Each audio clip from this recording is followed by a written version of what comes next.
Make sure to shine your suit of armor. Welcome back to the Knights of the Fixed Ops Roundtable event. Leading the Renaissance and revolutionizing customer service in automotive is our next segment, the EasyCare panel.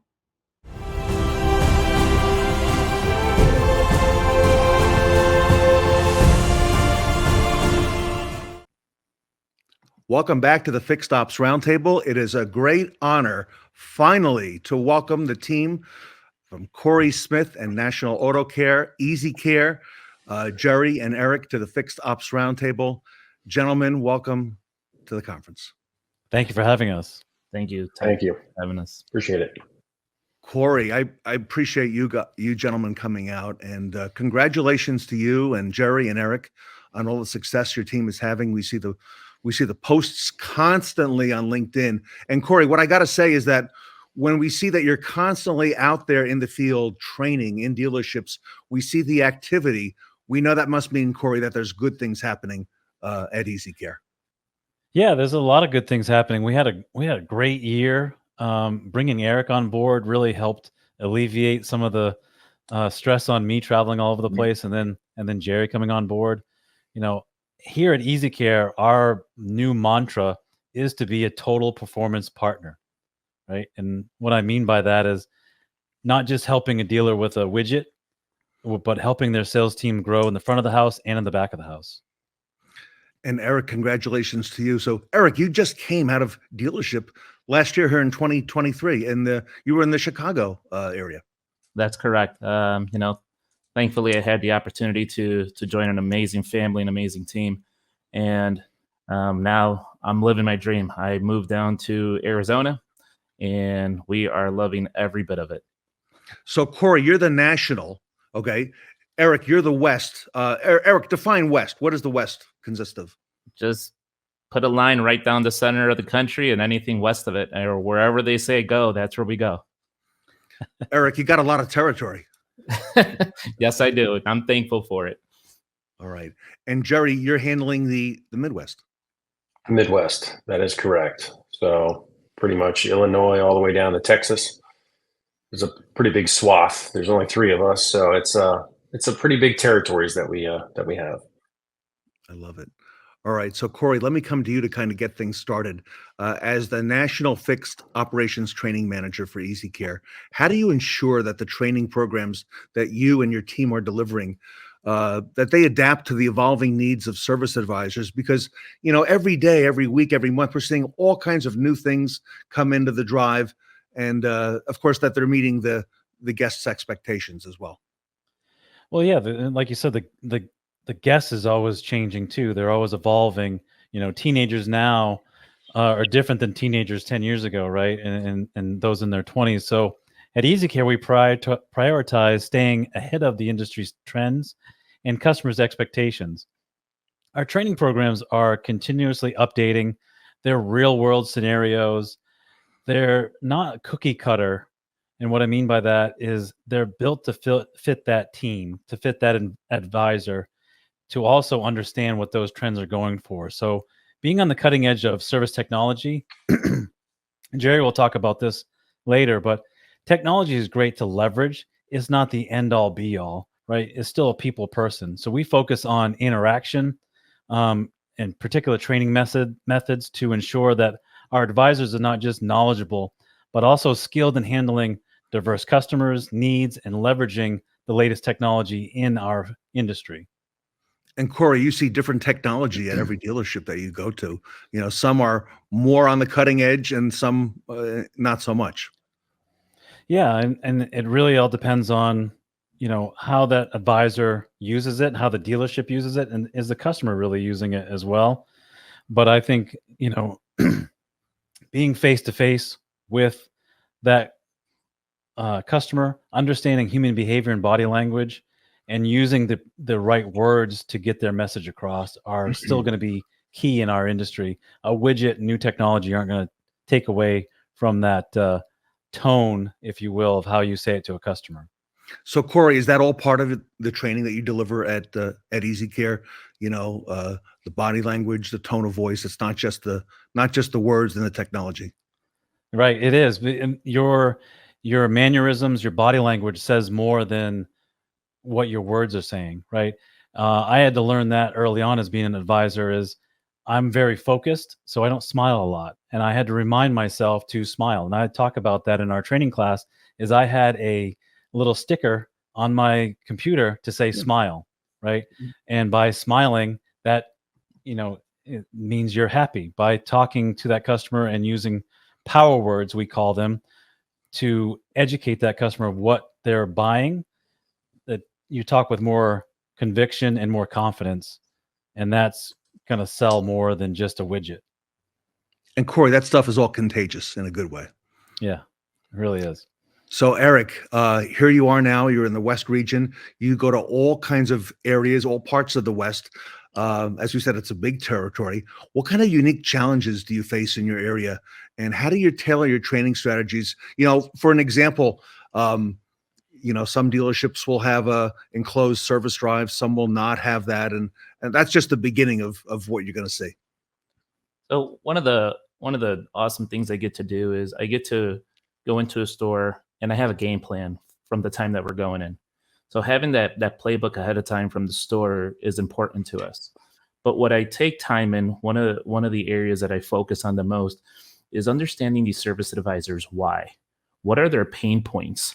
What areas does the advisor feel that they have areas of improvement, and what's the reality of it? So when I step away and I look at it from a bird's eye view, what's the real improvement? So being able to join both of those, what the advisor feels that they need improvement on and what they actually need improvement on, it's just, I love doing that part. It's the first day or two of being able to understand their why, create a relationship. And then the most important part is post-training, making sure you leave an impact, making sure there's a result to that training. So following up with advisors, I get text messages all the time saying, hey, I remember that we trained on this, but I can't overcome it. How do I do it? And a quick 10-second text message, those times are my favorite moments. Erick, typically, how long do you go into a dealership? What's the time spent there? Generally, we're there anywhere between 3 to 5 days. We try to keep it more towards 4.5, 5 days to be able to carry out that training. So we spend a day or two in the class, but then we go into the service drive and then we train it real life. So there's a reality side of everything we just trained. I love it.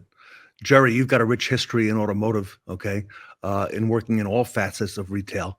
And so in the Midwest region, what have you identified? What are the key factors in retaining the guests, and how do you incorporate that into your training? Well, it's more about getting advisors to understand relationship building versus transactional relationships with customers, right? So you want to build a relationship with a customer so that they always come back and see you. I like to say you're the guy. Everybody comes in, there's always a guy in the service lane that customers go to, and if he's not there, they leave. They don't cut, nope, I'm good, I'll call later and I'll come back when Bob's here. You want to be that guy. And that building that relationship is how you get to be there.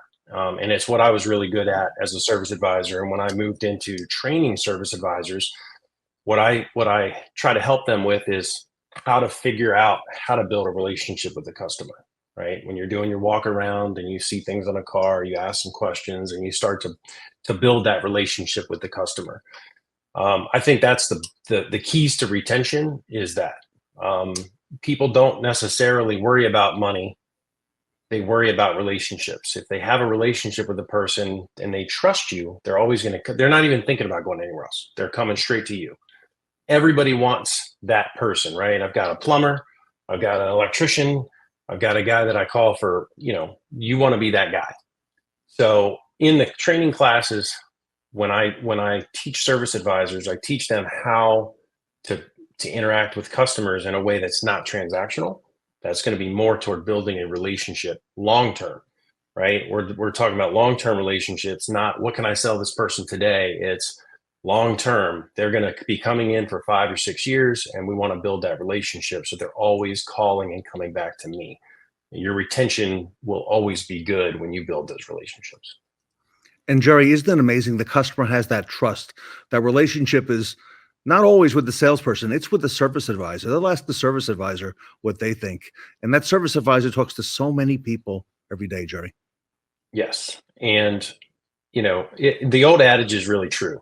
Sales sells the first car, service sells every car after that. Because if I can't find somebody to take care of the vehicle, if I have a poor experience in service where, you're going and seeing them 5-6 years, you're in buying a car for one day. So if you can't build that relationship, they're not going to come back. They're going to go to a different manufacturer, a different dealership, and you're going to lose that customer. So retention is just the lifeblood of the dealership, and it's so important now, especially with interest rates up, car prices are up. Keeping that back in retention into the service lane is going to be super important coming in the next couple of years. So let me ask this question to the group, and I'll let any or all of you take it. You come to the dealership and you spend several days there. Erick said 3 days, could be 4, could be 5. What's the importance of coming back those multiple days? And is that necessary in order to instill a lot of these new practices at the dealership, at the service level? Yeah, I'll take it. Absolutely. That's once the training is done, when I was an advisor and you have a trainer, those moments are so key to me, because you always wonder, is what the person training realistic in the service drive? And that's a true question of a service advisor while they're sitting in that chair learning. So being able to go into the service drive, and we're not looking to prove anything. No, I want the positivity. I want the positive energy out of it. I want to show them. I want to put the example out there and let them see the result. That domino effect, to me, it's more important for them to see the result of the training, not so much proving that it can happen. And once you get that wow or that aha moment, advisors start saying, okay, move out of the way, my turn. And once you get that interaction, that's it. Yeah, I think we're all very passionate as being a service advisor. So to Erick's point, when we teach it, there is that stuff in the back of their mind like, oh, this is not going to work. But when we go live in the drive and we take a turn with a customer and we show them how it works, now they're like, okay, these guys are real. They're not just somebody coming in telling us what to do and then leaving. But they're actually rolling up their sleeves and doing it with us. Corey, how important is it that you have worked in a dealership and you have walked in the service advisor's shoes? How important is that? And I'll just go around robin with that, starting with Corey, that you have done this. And by the way, can a service advisor tell if you've been a service advisor before? Oh yeah, they can sniff that out. And how long does it take? How long does it take them, Corey? Maybe a minute, maybe. Okay. Maybe. I love getting up in front of a class and saying, who here has been to a training class before where the person that taught the class never did your job, right? And they all raise their hand. They start laughing. I said, well, as luck would have it, you're not going to have that today. I did your job, and I absolutely loved it. I did it for over 16 years, and I don't go through a bragging session, but I tell them, hey, this is what I did. This is what I learned the hard way, and I'm going to teach you real world stuff that I learned the hard way, and you're going to get my cliff notes of it so that you can make more money. So if you want to make more money, you're in the right class. And that to me is the most powerful minute I can say to that team, to get them bought in, that we're not just here just to talk about stuff. We're here to help you make more money so you can have the life that you want. If you want to get paid as a professional, you need to do what the professionals are willing to do, right? Erick, they're going to test you on that if you've been retail before? All the time. It even happens during when you go from one training area to the other. They're going to test it, and I want them to, because you want to understand what they're looking for, what information. A lot of times those test questions that they have are actual learning moments for them. So being able to take those, for me, I love every second of it, because that's who used to do it. This guy. So it's the best timing. I love it. And Jerry, how about in the Midwest? Are they going to test you in the Midwest? And how important is that retail experience? It's the most important thing. It's the way I open my sessions with service advisors, is explaining what I've done. I like to go around the room and find out how long everybody's been a service advisor and where they have worked before. Because the older service advisors, the ones that have been doing it 10, 15 years, they don't want to be there. They don't think you have anything to offer them. So they're there because their manager told them to go. And so you've got to get their buy-in right away. And that's the way you start the session off, because once they understand that you're a real person and you've done the job, and you're there to help them along and give them real world things and tools in their toolbox they can use every day. I've been amazed at how many service advisors have come back to me when I've come back to stores and said, hey, that thing you taught me, that really works. I wish you'd have showed me that 12 years ago. That makes me feel great, because it took me a long time to learn the skills that I learned by trial and error. And so if we can sit in front of these guys and give them these tools when they first start out 2-3 years in, where they're going to be when they're 15, 16 years in is going to be incredible. Yeah.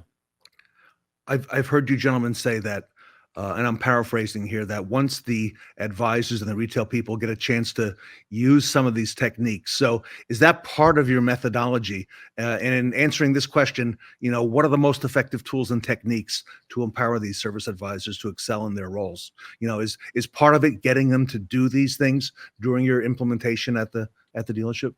Yeah, it's role playing, which is a big part of it, and it's empowering the service advisor to involve a blend of technical knowledge, some soft skills, and understanding customer philosophies, right?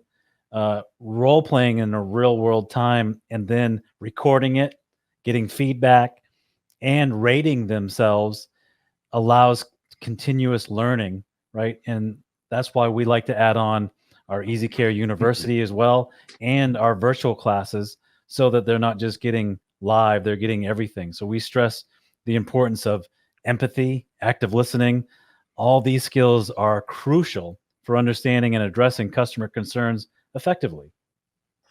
I heard it be said best by our vice president of training, and it was a wow moment for me. Giving them the format with boundaries and allowing them to make it their own, as long as they stay within the process. That's the fun part of role play. That's the fun part of seeing them go out there and do it, because giving them exact word by word is going to fall apart. But if you give them a format and you set up some boundaries and you let that person build their own way of coming out and handling that walk around, coming out and handling the menu presentation, everybody in the room learns. Everybody picks up, and it turns into a big buy-in session. Those moments to me are huge. Jerry, how important is that in the training that you deliver at the dealership?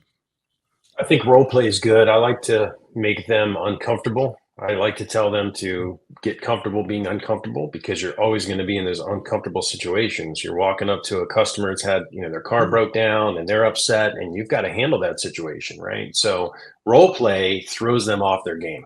Everybody hates it, and I love it because they hate it. And by the time you get done, everybody's laughing and having a good time. And, I was in a class with Erick recently, and the guy that was, 15, 20 years as a service advisor, he's like, I don't want to do it. I don't want to do it. And by the second person who went through the role play, he's like, all right, I'll do it. I'll do it. He got all excited, jumped up because he wanted to participate. And so I love doing that. Getting these guys to understand training is never over. I've been doing this 20 some years, and I'm still learning. I've learned from Corey, and I've learned from Erick. We all came up separately, and we've learned things differently, and we do things a little bit different. And some of the things I've learned from Corey, I wish I would have learned 15 years ago, and the same thing with Erick. So we're all learning off of each other. And I think advisors just need to understand that training is never over. You're always learning and honing your craft and your skills.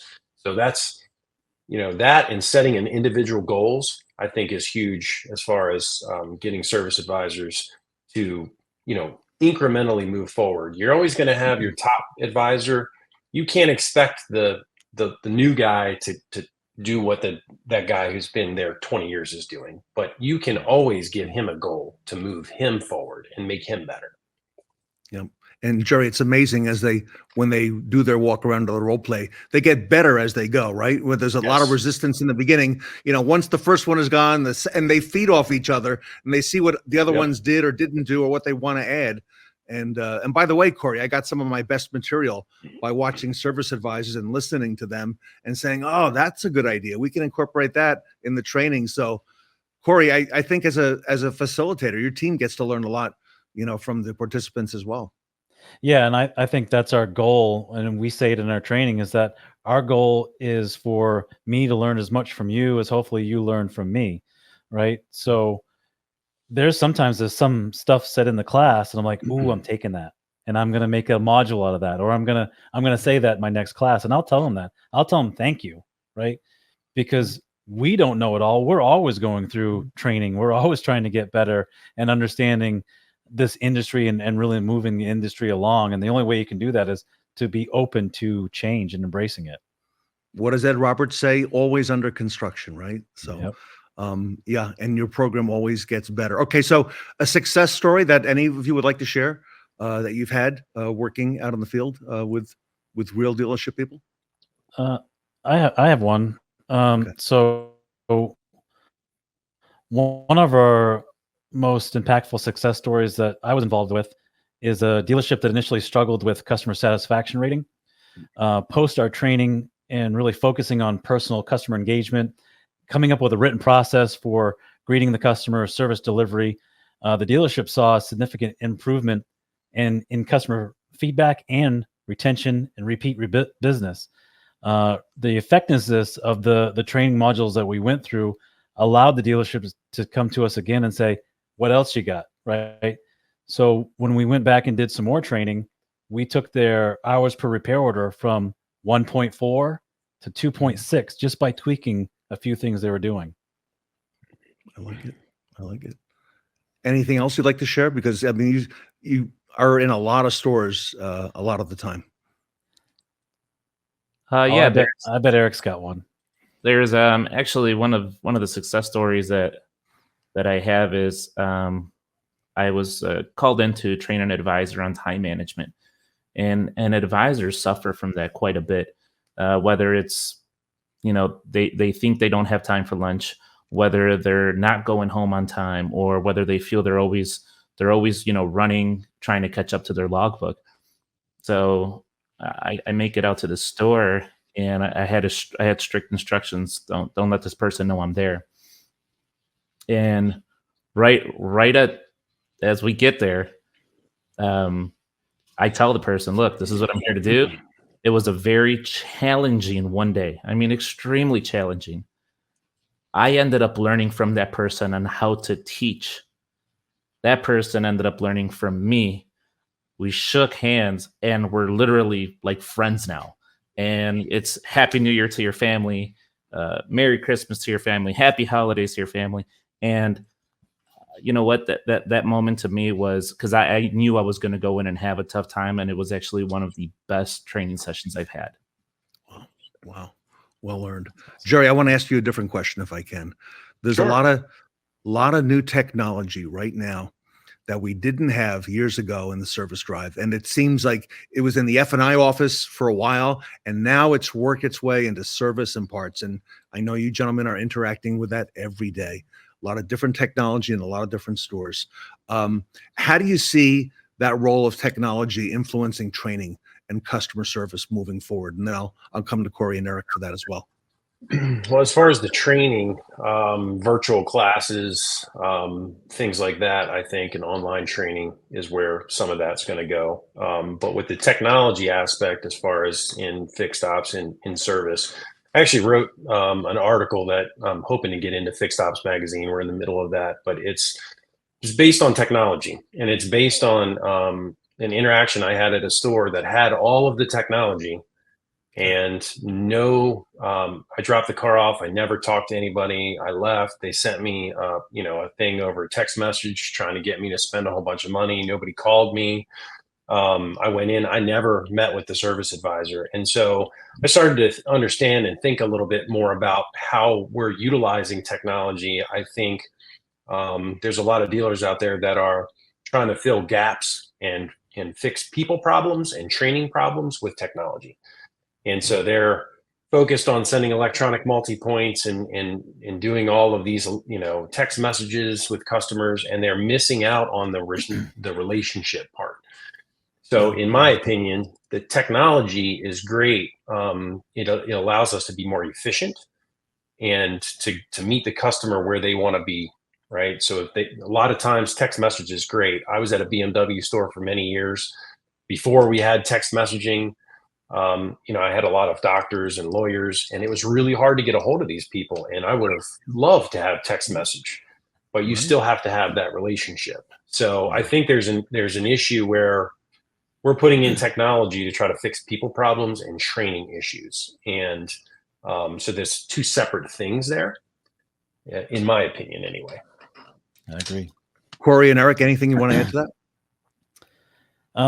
I think technology is a game changer from the point of view where just a couple weeks ago, we had a virtual class.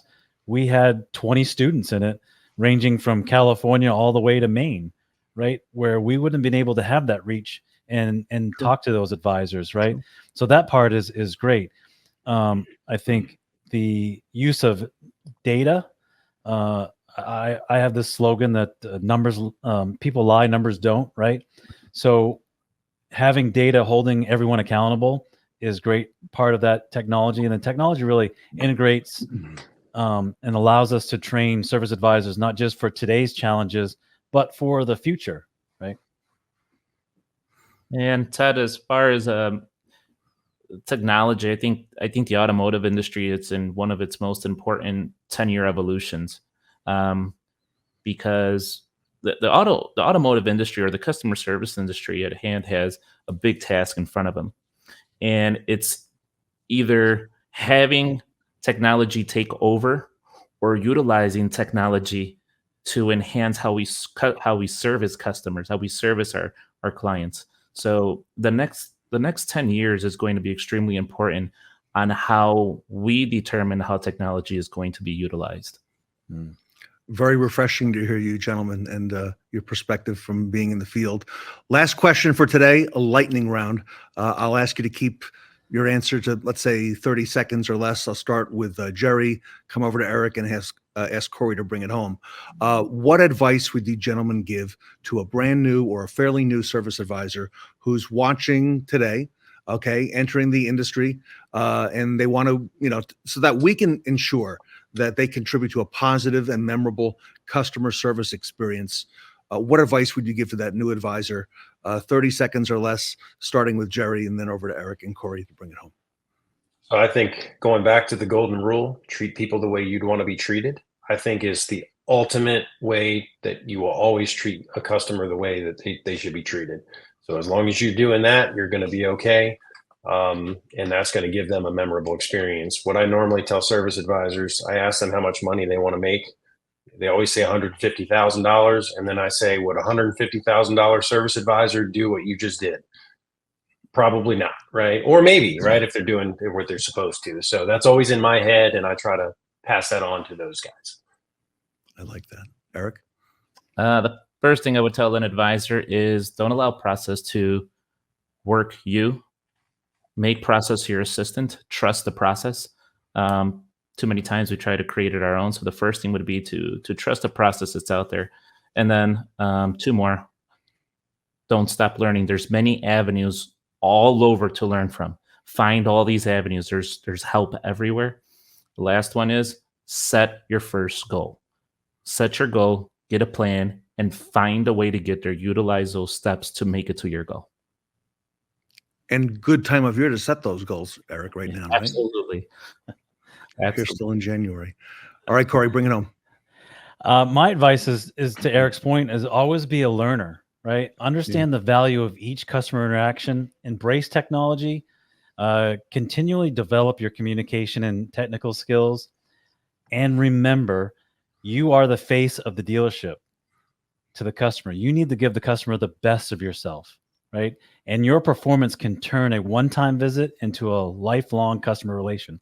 The dealership is giving you your own business, right? You've got to run it as a repeat referral business. And the more you do that, the more money you're going to make. If you want to get paid as a professional, to Erick's point, there's all kinds of stuff there's books on being a service advisor. There's YouTube channels. There's classes you can take. Continue doing that. The team from EasyCare with us here today, Jerry, Erick, and Corey. Everybody could learn more, of course, at easycare.com. Corey, I've caught a couple of those podcasts as well that you do. Corey, I understand that you folks are headed out to NADA in Las Vegas this week. Will we be able to find you there? Yeah, so we're going to be headlining the Golden Wrench Awards. This is our first annual award. We have our own EasyCare award. We're going to have our EasyCare adult beverage that we're going to name. We're going to have all kinds of prizes of unspeakable value, and we're going to have a great time. So we're going to be on the floor, learning some new things, meeting some great people. So certainly if you're out and about, look us up. You know, I love it. We're all learning. Everybody, want to thank very much Jerry, Weldon, Erick, Corey Smith being with us here today. The team from EasyCare, congratulations on all the success that you're having. Look forward to hearing a lot more about what you're doing out in the field. So everybody, the team from EasyCare here with us today at the Fixed Ops Roundtable.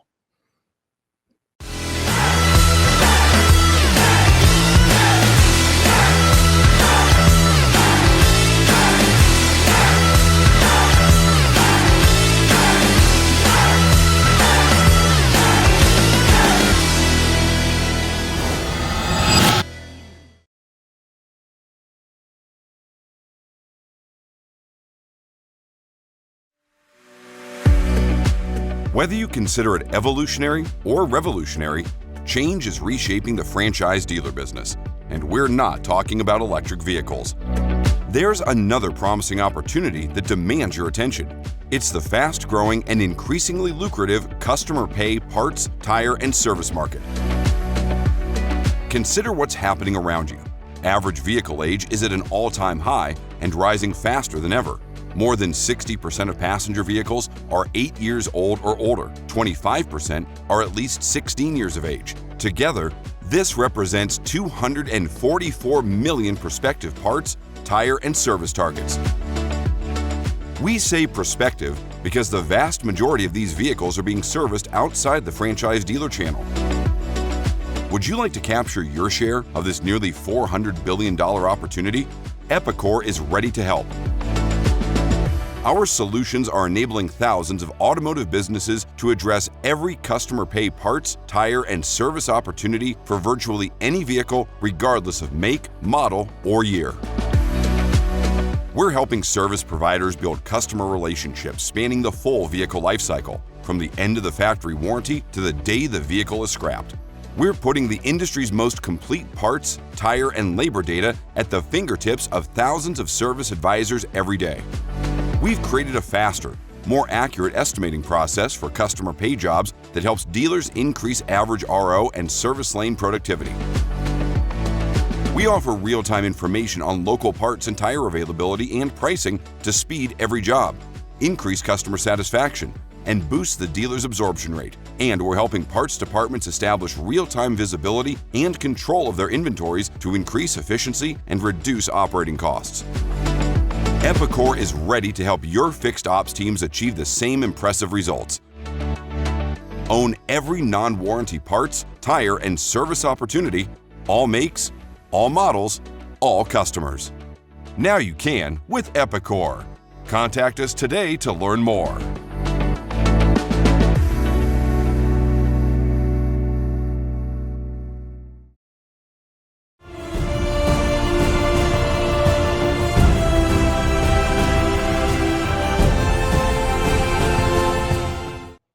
Take a moment now to pull out your phones and scan the QR code on your screen to vote for the Best Practice Awards that will be announced at the end of the event.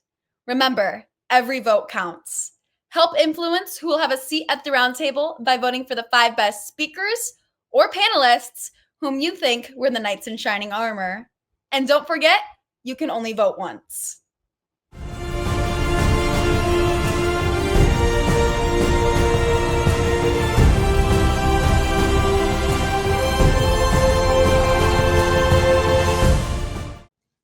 our next segment, 5 stars. Please welcome Coralee Zueff, author of 5-Star Service Advisor.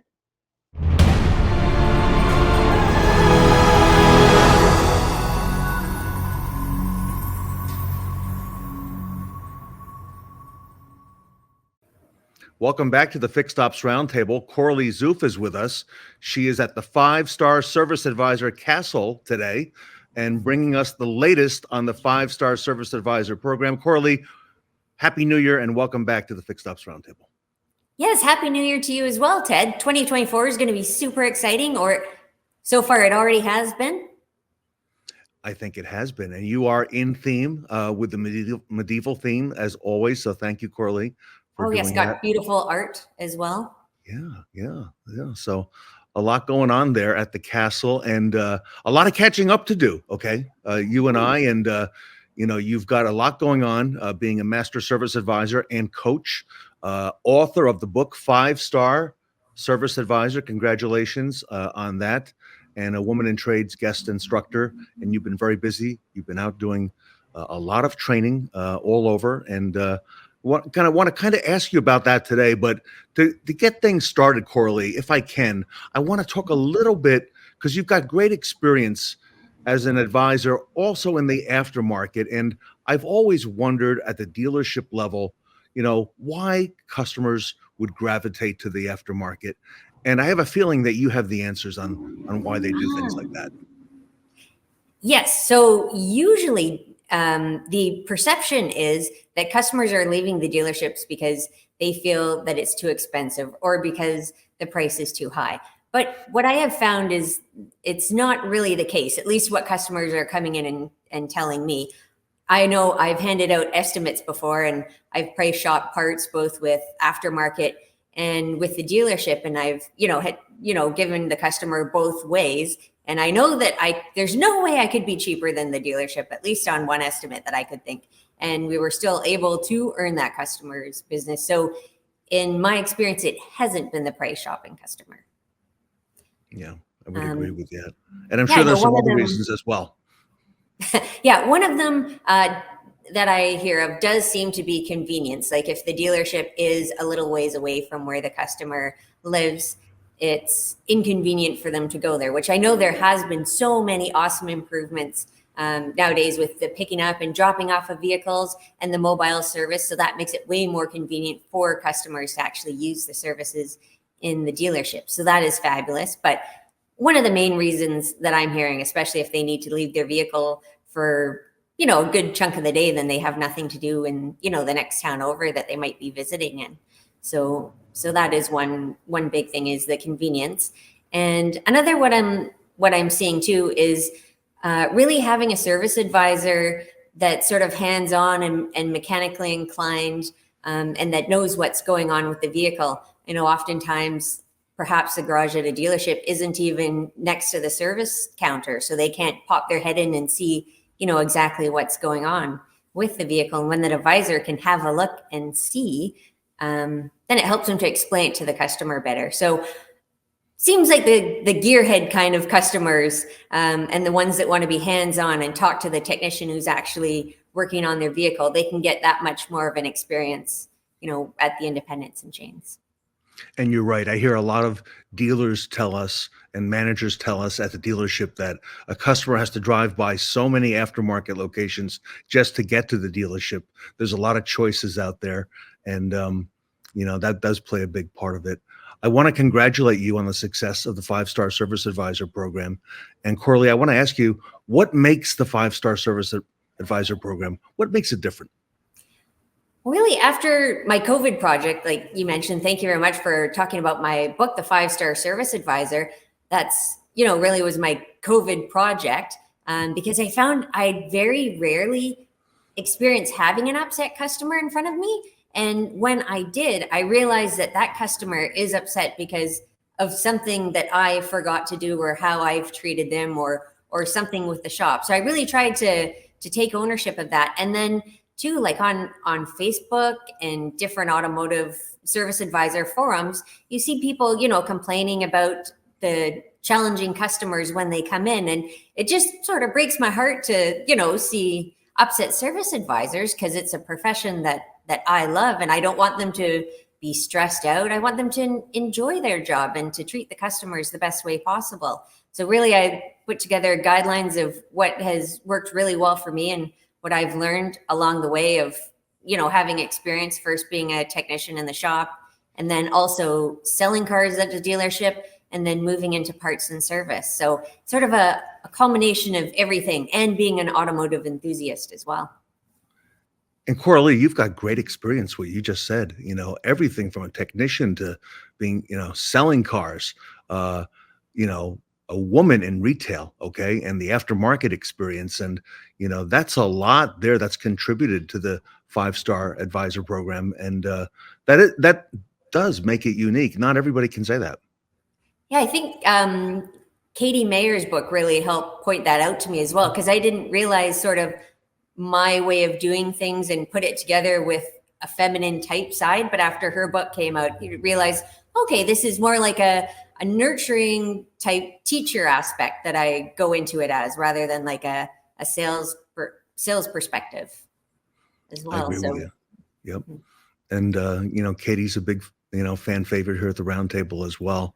I thought it's interesting also, you've had experts contribute to your program. It's not just Coralee. Tell us a little bit about the experts and how all that came about. Yeah, no. So I've decided to turn the 5-star service advisor book into like an actual interactive online course that everybody can access, because not everybody has time to sit and read a book now. If you can watch like a 10-minute module and learn something, your learning style may not be reading. It could be visual or it could be audio as well. So I really tried to combine all of those aspects into the course, and wanted to include experts as well, because while I have a lot of experience in the industry, I don't know everything. So I really tried to touch base with people who had experience, like independent shop owner, to get their perspective on it, and talking to a technician, because as service advisors, it's really important for us to get all of the correct information and give it to the technician so that they can get to the bottom of the customer's problem as efficiently as possible.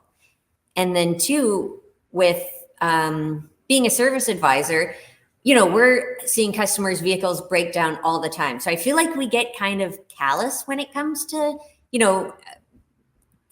feeling what they're going through. So I have a financial expert to come on and explain to us, about what the financial climate is for most people, so we can sort of understand what financial hardships they could be experiencing, and then to help give us tips on how we can, work between their budget, rather than getting a yes or no from them, getting let's see if we can make something happen within your budget so that you're on the road again. That is unique, and it rings true that we're not just in the car business, we're in the people business. So Coralee, you help teach the fact that we've got to be people experts, and you actually provide experts to help us with that as well. Yeah. And then I have some case studies, some experiences, and I've screened them. I know that they're not Karens, and so that the service advisors can go through that and kind of, pick out what may have gone wrong with their experiences, and then what they do to kind of, to prevent this situation from happening. And then again, if it is happening for them, how that they can help solve it as well. So really get their problem solving aspects, exercised as well. Now, who takes the course? Is it just service advisors, or are there technicians involved? Or are there managers involved? How do you do it? So generally in the independent field, we wear many different hats. We do the service advising, we do the parts, we do the appointment coordinators. Sometimes we're shop foremen, sometimes we're, turning wrenches as well. So it's designed to cover all of those aspects. So I feel like if you're in a specific, like the appointment coordinator, for example, we're going over like how to schedule appointments and what sort of questions to ask. And for service advisors, how they need to communicate with customers. And then we go over different aspects of parts as well. So all of those different roles can take the course. And I feel it's good for them to have an idea of what goes on in the different departments, how they can help support them. And then two, if you're looking at growing as well, moving from one position to another or moving up to management, then this would be a good head start on knowing what's going on everywhere. You're so right, Coralee, the appointment coordinator. The appointment coordinator needs to know all these things. And, there's historically has not been a lot of really good training out there for them, yet they're so critical to the entire process because a lot of times that's where it begins. Mm-hmm. Like we mentioned, getting all of the correct information from the customer. So, going over how long it would take and maybe what sort of testing needs to be done as well. And I have those free sheets to download on my website, CoraleeZueff.com. So they can always print those out, have them available so that they know the kind of lingo to be asking a customer if they're calling in and saying they're, hearing a weird noise or that something isn't working correctly. Then they can ask the customer and really get them thinking about these symptoms before it comes in. Talk to us about dealerships, because 5-star service advisor is also very applicable to the folks in dealership. And tell us about maybe some specific benefits for dealerships taking the 5-star service advisor program. Yeah, like talking a few minutes ago about, why customers leave dealerships to go to the independents. I was kind of flipping that question around and thinking about when independents are sending their customers or are losing their customers to dealerships. And two specific times I can think of is, independents don't have access to the same training and scan tools that dealerships have. So if there's a problem that we aren't able to solve, then we're recommending the customer go to the dealership.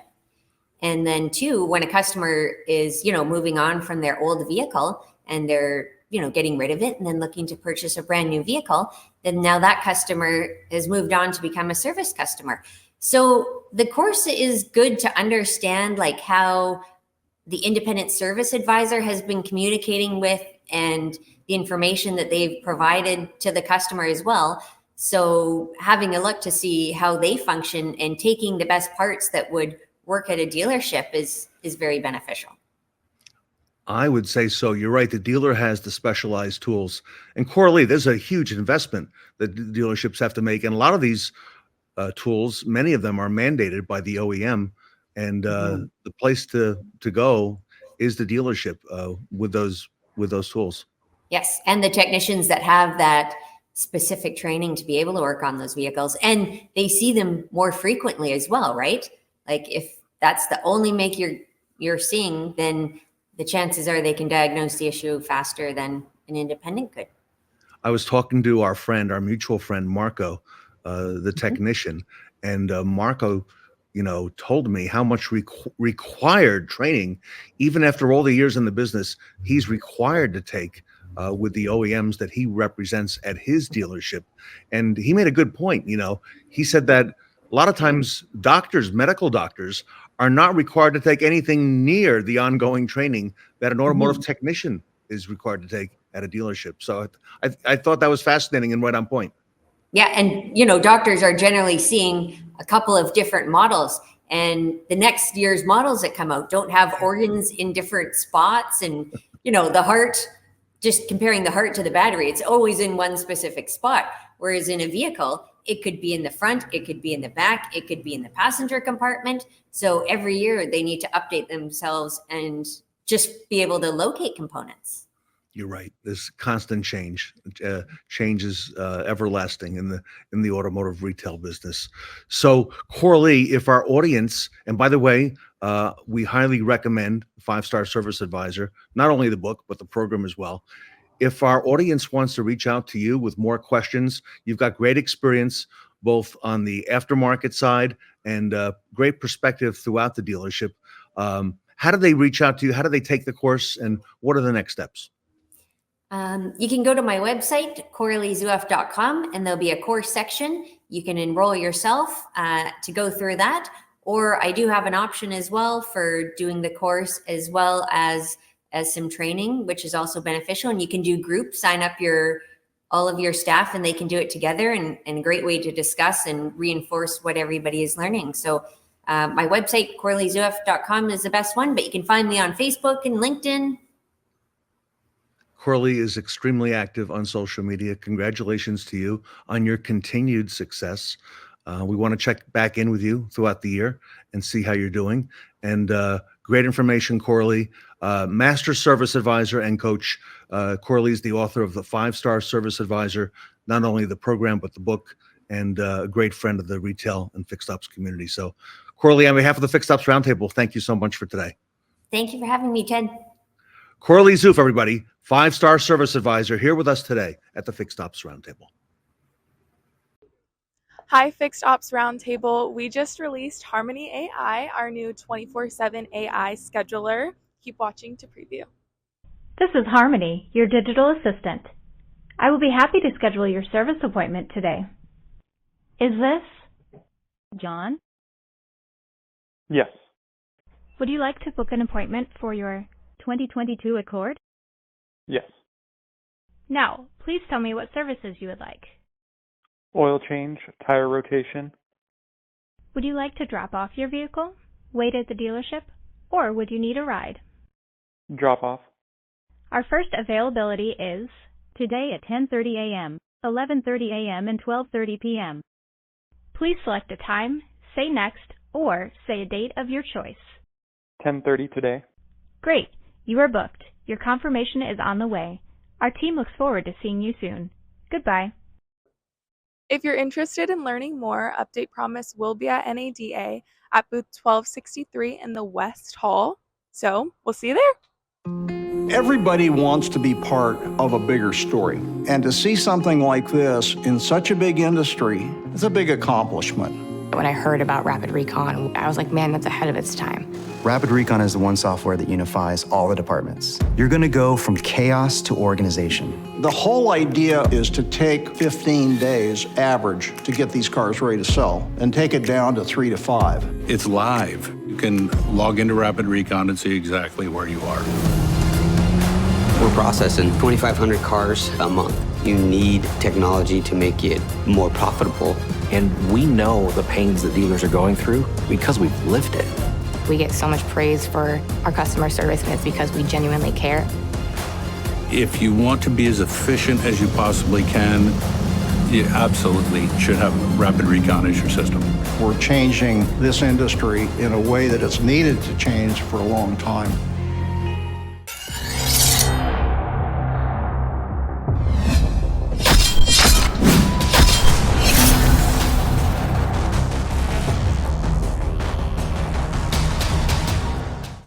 Here is a true believer of the hours, ready to share his wisdom. Welcome, Larry Sherman of the Niello Company, here to remind us that parts sell hours.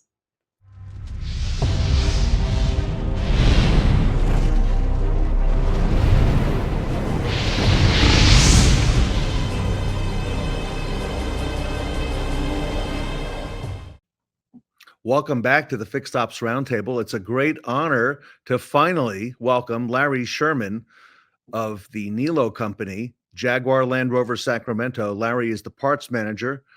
He's got a great background in automotive retail, great friend of the Roundtable.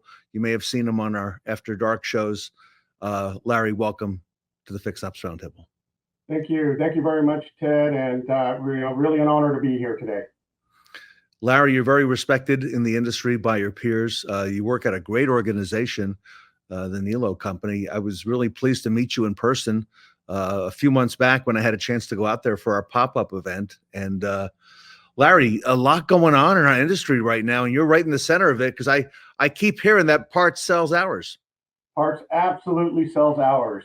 And, I can thank my partner in crime, the great Tully Williams, with all of that stuff. Tully has been a mentor to me for about the last 8+ years, and great friend, and a wealth of knowledge, and a little bit of enthusiasm comes out of Tully once in a while, right? You got to coax him. You got to pull it out of him for sure. Something I thought was unique at the Niello Company is, it seems that parts and service and parts and sales, it seems they work very well together. And I want to talk to you about that culture that the Niellos have built. But Larry, it is unique, and you don't see that just everywhere in the industry. No, absolutely. You do not see that everywhere in the industry. The Niello company, founded in 1921, in fixed operations, as Tully likes to say, right? But the core values of the Niello company, they stand, true to everybody, and we respect each other. We are a team. It doesn't get much better than that, and they live and die by those core values. Absolutely. So, for our audience watching who doesn't know Larry Sherman, give us some background on you, Larry. First of all, who is Larry Sherman? Tell us about you. Oh, wow. Well, just a guy that enjoys a fine wine, love of the football game, love the 49ers, very passionate about that. Got a love for automotive, just got a love for people. Everybody's got a story. And it's just fascinating when you take the time to get to know people and hear their stories. And you've worked in the industry for a while. I know you and Tully have worked. I don't know how you did it with Tully, but I mean, you go back a ways with him. Yeah, and can imagine sharing a very, very small office with Tully and trying to get some of your work done or being on a call or something like that. And as excitable as Tully gets in such a tight quarters, it's pretty amazing. But like I said before, Tully is amazing, well respected, a wealth of knowledge, and a great friend and a great mentor. So, Larry, what are you passionate about? Obviously, I see the posts on social media of you out at the San Francisco 49ers games on the weekends. That seems to be a passion. What else, professionally and otherwise? So, getting into the automotive business, it's like somebody asked me, well, how long have you been in the car business, right? And it's like, well, I've been in the car business since 1961. I was born breathing Bondo dust. Was it my career path that I had chose? No, not at all. Actually, I went to junior college and was studying to be a journalist. And I found out one problem was that I sucked at it. So just kind of fell into, working at the entry level at a car dealership in 1980, and been doing it ever since. Went from, delivering parts, working parts counters within 6 months, management, started my first management job in 1988 and been in management ever since. Been a service manager, parts and service director, parts director for a large dealer group in the Bay Area, and just decided that at this point in my life, we kind of downsized and moved out of the Silicon Valley up into the Sacramento area, and had a wonderful, wonderful opportunity to come to work with Tully at the Niello company. And I got to tell you, it's by far the best organization that I could have ever come across. Did you start off then as a driver in parts? Was that the first step? Yeah. Wow. Yep. Parts, pushing a broom and delivering car parts. That really speaks though, Larry. Not many people intended to get into the industry. Most of us fell into it. And what a great industry to start off as you did, as I did, about that same time, maybe a year later, and look at the opportunity to move up in our industry. I think it's one of the best kept secrets in the whole world, the opportunity that people have in retail automotive. Oh yeah, absolutely it is. And when I was in high school, we had auto shop, right? Those classes are few and far between anymore. Yeah. And also when I was younger, you wanted to learn how to work on cars and stuff like that. You go to work at a gas station, right? Start changing oil and learning about cars. Helping out an old time tech and all of this other good fun stuff. And as the high school ROP automotive classes started going away, you start losing that bench that you would have normally built for people to, get into the automotive industry. So whereas before, where you learned how to work on cars and all of this stuff hands-on at a gas station and things like that. You go to a gas station now, what are you doing? You're buying a Coke and a candy bar, right? Yeah. So, building the bench is important across the board. Something I noticed when I went out to Niello, I had heard about it, but I had to see it firsthand, is the culture at your organization.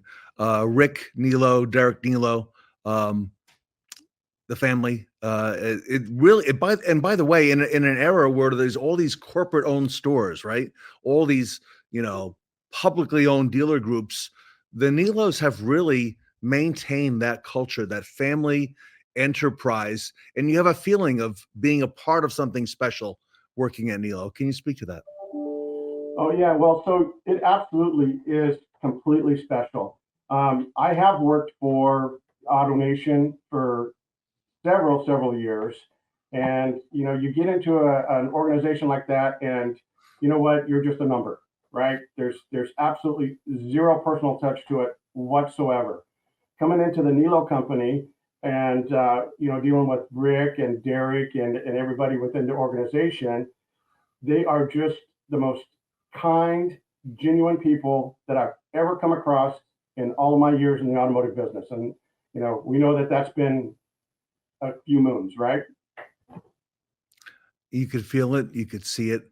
There's something special about the organization, and if you had to look at the opportunities right now in our industry, look around, and you see all the change that's happening, and you see AI now coming into our industry. You've got EVs. I know you've got your share of them in California. There, what opportunities do you see in our industry today? So, opportunity is really going to be what you make of it. In the automotive industry, you can have a very lucrative career. You can have a long-term career. You're going to learn great skills, great communication skills. You're going to meet a lot of friends. You're going to make relationships, and the relationships are something that, I don't know, you just can't say enough about the interaction with people, right? From our wholesale customers, right, to our coworkers, our techs. Everybody knows we spend more time here at work than we do with our own families, right? So you want it to be a family, right? You want to be able to have those conversations and those lighthearted jokes and a great atmosphere around people. Like I said, financially, you can make a lot of money. You can do very well for yourself, and you don't have to have a master's degree to be successful in the car business. Yeah. And you're right. Going back to what you just said, it is a people business, Larry. We're the car business, but really it's all about the people. And you certainly exemplified that there at Niello. Yeah. And Rick Niello will tell you right out of the gate, he says, we're in the people business all the time. He says that all the time. He says, we just happen to be in the people business and sell automotive products. I felt very special when we were there. We spent a couple days at your location, that beautiful Jaguar Land Rover location. Wow, what a facility! My film and audio crew were saying, Ted, the ceilings are so high here. The sound bounces off that big ceiling. That was our biggest worry, right, when we were out there. But we were in great hands with you and Tully and with Derek and with Rick. If you had a minute or so in an elevator, okay, and you had to tell somebody during that elevator ride why they should pick a career in our industry, perhaps a young person, perhaps not, what would you tell them today? So this industry, as we know, is ever evolving, right? So take a step back to when I started in this business, right? You think about the evolution of the car business going back to then. Okay, so 1980. So we didn't have computers, right? Our parts inventory was literally on cardstock, right? We would have to handwrite not only every parts invoice. You'd have to look through 3 racks of catalogs to try to find a part number that fit the particular vehicle, and then you'd have to ask the customer, "Oh, by the way, does it have this option code on it?" Well, I don't know. Let me look. Well, how do I find that out? Oh, it's on about a 3x5 sticker on the spare tire cover in the trunk. So I need those codes to get to the right parts, right? So you think back how far this has gone, right? All the invoices are handwritten. The VIN number of the car was 13 digits. Oh, and by the way, you had to write everything out by hand for a repair order, right? Right. And you think about everything that was so labor intensive, and it really wasn't that long ago. No, it And so wasn't. you think about now how it has evolved all the way across the board. The people, the products, right? Think about the products, right? What were we doing then? Points and condensers, right? Look at us now. Pretty amazing how everything in the automotive industry has evolved. And you think about it, you know, if our computer has to reboot, everybody's freaking out. Like, come on, you guys don't know what it's like, right? That's right. It's been a long time. And you're right, it wasn't that long ago. Yeah. Right, so. Everybody, Larry Sherman is the parts manager at Jaguar Land Rover of Sacramento, California, the Niello company. He's one of the great leaders, one of the great parts and service leaders in our industry. He knows the industry extremely well. He's active on social media. You'll see him on LinkedIn. You'll see him on Facebook. You can reach out to him there. A great peer, someone I certainly call to when I need advice on certain things, automotive related and beyond. So Larry, on behalf of the Fixed Ops Roundtable, thank you so much for today. And as I said, a great honor having you here. Great, thank you. And parting words, parts sells hours. Larry Sherman, everybody, from the Niello company, here with us today at the Fixed Ops Roundtable.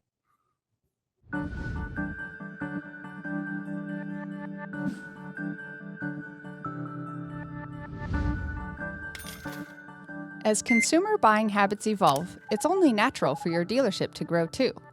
The key is providing a seamless, engaging experience for your customers while also ensuring long-term dealership success. Introducing Retail Anywhere, a dealership-wide process that enables you to meet your customers' needs without sacrificing what's really important to you: profitability, accuracy, and efficiency. Here's what this looks like in the service department. A customer visits your website to schedule a service appointment. She's able to view current vehicle information, past vehicle repairs, needed maintenance, and previously declined work. With the click of a button, she selects repairs needed and schedules a service appointment. She arrives for her appointment, bypasses the line at the counter, and easily checks in by scanning her mobile QR code at a self-service kiosk. She also selects 2 add-ons offered to her and drops off her keys. As the technician performs the multi-point inspection, he tracks recommended work electronically. He links images and videos of repairs to the digital RO and lets the advisor know the inspection is complete. Pricing and parts availability are automatically tied to the digital RO, so the advisor simply sends a link to the customer to review and approve the work. When the customer receives the link, she is able to see all recommended repairs, including pictures and videos of her vehicle. She accepts one of the jobs, but declines the other. At the dealership, the advisor, technician, and parts department receive the customer's updates, and the approved work is started right away. Declined work is flagged for future opportunities. Once the work is completed, the customer receives another text alert with a link to view her invoice. She pays securely online and heads to the dealership to pick up her vehicle. It's after the service department is closed, so she checks out using a kiosk and receives her keys. Retail Anywhere is built on a single system, single process approach. It allows customers to schedule, review, and approve work on their terms, whether in-store, online, or both, while still allowing your dealership to retain profitability, accuracy, and efficiency. Retail Anywhere, without sacrificing anything.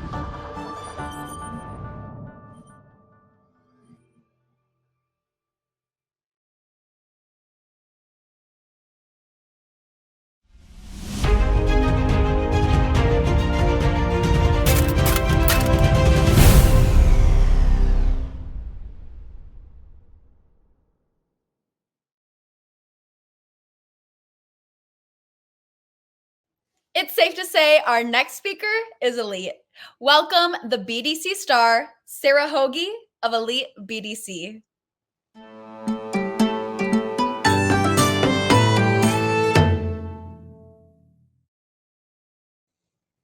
Welcome back to the Fixed Ops Roundtable. Sara Hoagey is with us. She was on a panel just recently on BDC, a very impressive panel, and we invited her back to learn more about her and the great work she's doing. Sara, welcome to the Fixed Ops Roundtable. Thank you so much for having me, Ted. And that was such a great, strong panel with a lot of experience. I thought I took away a few items, key items from the panel. So thank you for having us. I really appreciated it. No, you've got a tremendous amount of knowledge. I was very impressed, Sara. And you're right, you were accompanied by some retailers on there, and I thought that was just amazing. So for our audience, give us a little background. Who is Sara Hoagey, and tell us about you. I started off in automotive in 99. So a little bit ago, this is, I think, my 25th year actually in automotive. I started off selling cars cradle to grave, maybe one of the first internet sales consultants. CRMs were new. We were getting leads by fax machine. For a large group, 10 Ford stores in Rochester, New York, that did a collection of Ford stores together. And then I left there after a couple of years and ran it was new, BDCs were new 23 years ago, ran a call center for a large group. He had 10 franchises, John Holtz in Rochester, New York. So I worked for John for quite some time. He was very good to me and just allowed me to move within automotive. So every couple of years I had a new position. I was a service manager for a few years. Really? Wow. Finance manager. Yeah, I know a lot of people like you are a service manager. I'm going to tell you, I always say there's two really hard positions in a car dealership because I think I've been in all of them except for accounting, which I pretty much am now, and parts. I haven't been in parts, but service manager is definitely one of the most difficult positions I've had. And then BDC director, it's always evolving and changing. So, and then I was a finance manager as well. And then I took a little bit of time away from automotive. I was bored to tears. I left for 6 months. I was like, man, I really want to go back into the craziness. So I became a BDC director for 2 more larger stores. And then a lot of people just started calling saying, how do you create a call center? How do you fix a CRM? I've heard you know how to do this. So I moonlighted a little bit and set up a lot of stores. I would set up their CRM. I would set up their workflows. And then I really went out on my own about, I want to say 10 to 12 years ago, I went on my own, started setting up call centers for car dealerships. And then about 4 years ago, I was partnered with another call center. He was an outsourced virtual call center. And I would send him some business for dealers who didn't want to have their own call center or BDC, because let's face it, it's kind of hard. And you need a lot of resources. People sometimes are hard to find, having the right structure in real estate. So I partnered with him, and then I really went out on my own. Unfortunately, that call center owner passed away, and I ended up starting my own virtual call center. So here I am. It's 25 years later in automotive, and just a great journey. It's just been a really great journey. So you go back to the days of the internet. Remember the internet customer? You remember handling those internet leads and the fax. Yeah. That actually Yeah, happened. the fax Yeah. machine. Yeah. And the best part was, at the time, there was a sales consultant. He's no longer with us, but he said, "You're never going to be able to sell cars out of that box. Good luck with that." And I said, I really had to make money. I was out on my own. I was 22 years old. And I said, "Look, if I sell more cars than you this month, your wife," she was Italian, he was Italian, I go, "she's going to make dinner for everybody here in the dealership." And he goes, "You're on." And that month, it was my first month in automotive. He sold 6 cars, which in Rochester, in a snowstorm. Depends on the month in Rochester. Yeah. Yeah. Yeah. And I sold 12. And his wife came in. She made dinner for everybody in the dealership. She hugged and kissed me. And he always had my back after that. He would plate my cars. He taught me how to sell cars. So, sometimes you just have to earn the respect of, the guys in the dealership. So they saw me working hard. So it's fun. and that was a time when there was a lot of a lot of resistance in many dealerships to having a business development center. We don't need one. That's an extra expense. Who's going to do it? Whose customers are going to be? How are we going to handle the customer when they come in? And now look at today, fast forward. Look at the work you're doing. And I recall you said on the panel, this is elite BDC. Okay. We are the elite. So take us through the kind of work you're doing now, because now you see in service, and you can relate obviously from your retail background, especially having walked the walk of the service manager. That's such a critical position, that service aspect of the BDC. I mean, service, you have to retain them, you have to keep them, you have to always, the customer's always right, so I learned a lot as a service manager. And if you're going to have a call center, you want to be the best. So I just believe in constantly looking at technology. We're working with 8 different artificial intelligence companies. We're seeing how is the customer experience all the way around by calling, texting, messaging, emailing. Did we take care of them? Did we do the right thing? While their vehicle was in for service, did we take care of everything it needs to be taken care of? Because sometimes they're only coming in, once a year? So if they're in for that one time a year, did we try to upgrade them to another vehicle? Did we get all their recalls done? Did we order all the parts? Were they due for a state inspection? So it's really seizing the opportunity, right? And then making sure you're maintaining compliance. There's so many different compliance laws now. So you have to make sure not only did you take care of the customer, but did you follow all the laws on top of it? The number one topic I wanted to say at the Fixed Ops Roundtable, number one topic by far is the phones. And I don't mean high tech. I mean, like, we need someone to answer the phone. Okay. Yeah. And that has been now for the past couple of years. Yeah. And I do have to say, I've learned a lot. You learn a lot by people. And a lot of dealers say, look, I'm having a lot of turnover. And I said, look, this is a pay to play atmosphere now. If you want good people on the phone, not only do you have to hire them and pay them, but you have to educate them and train them.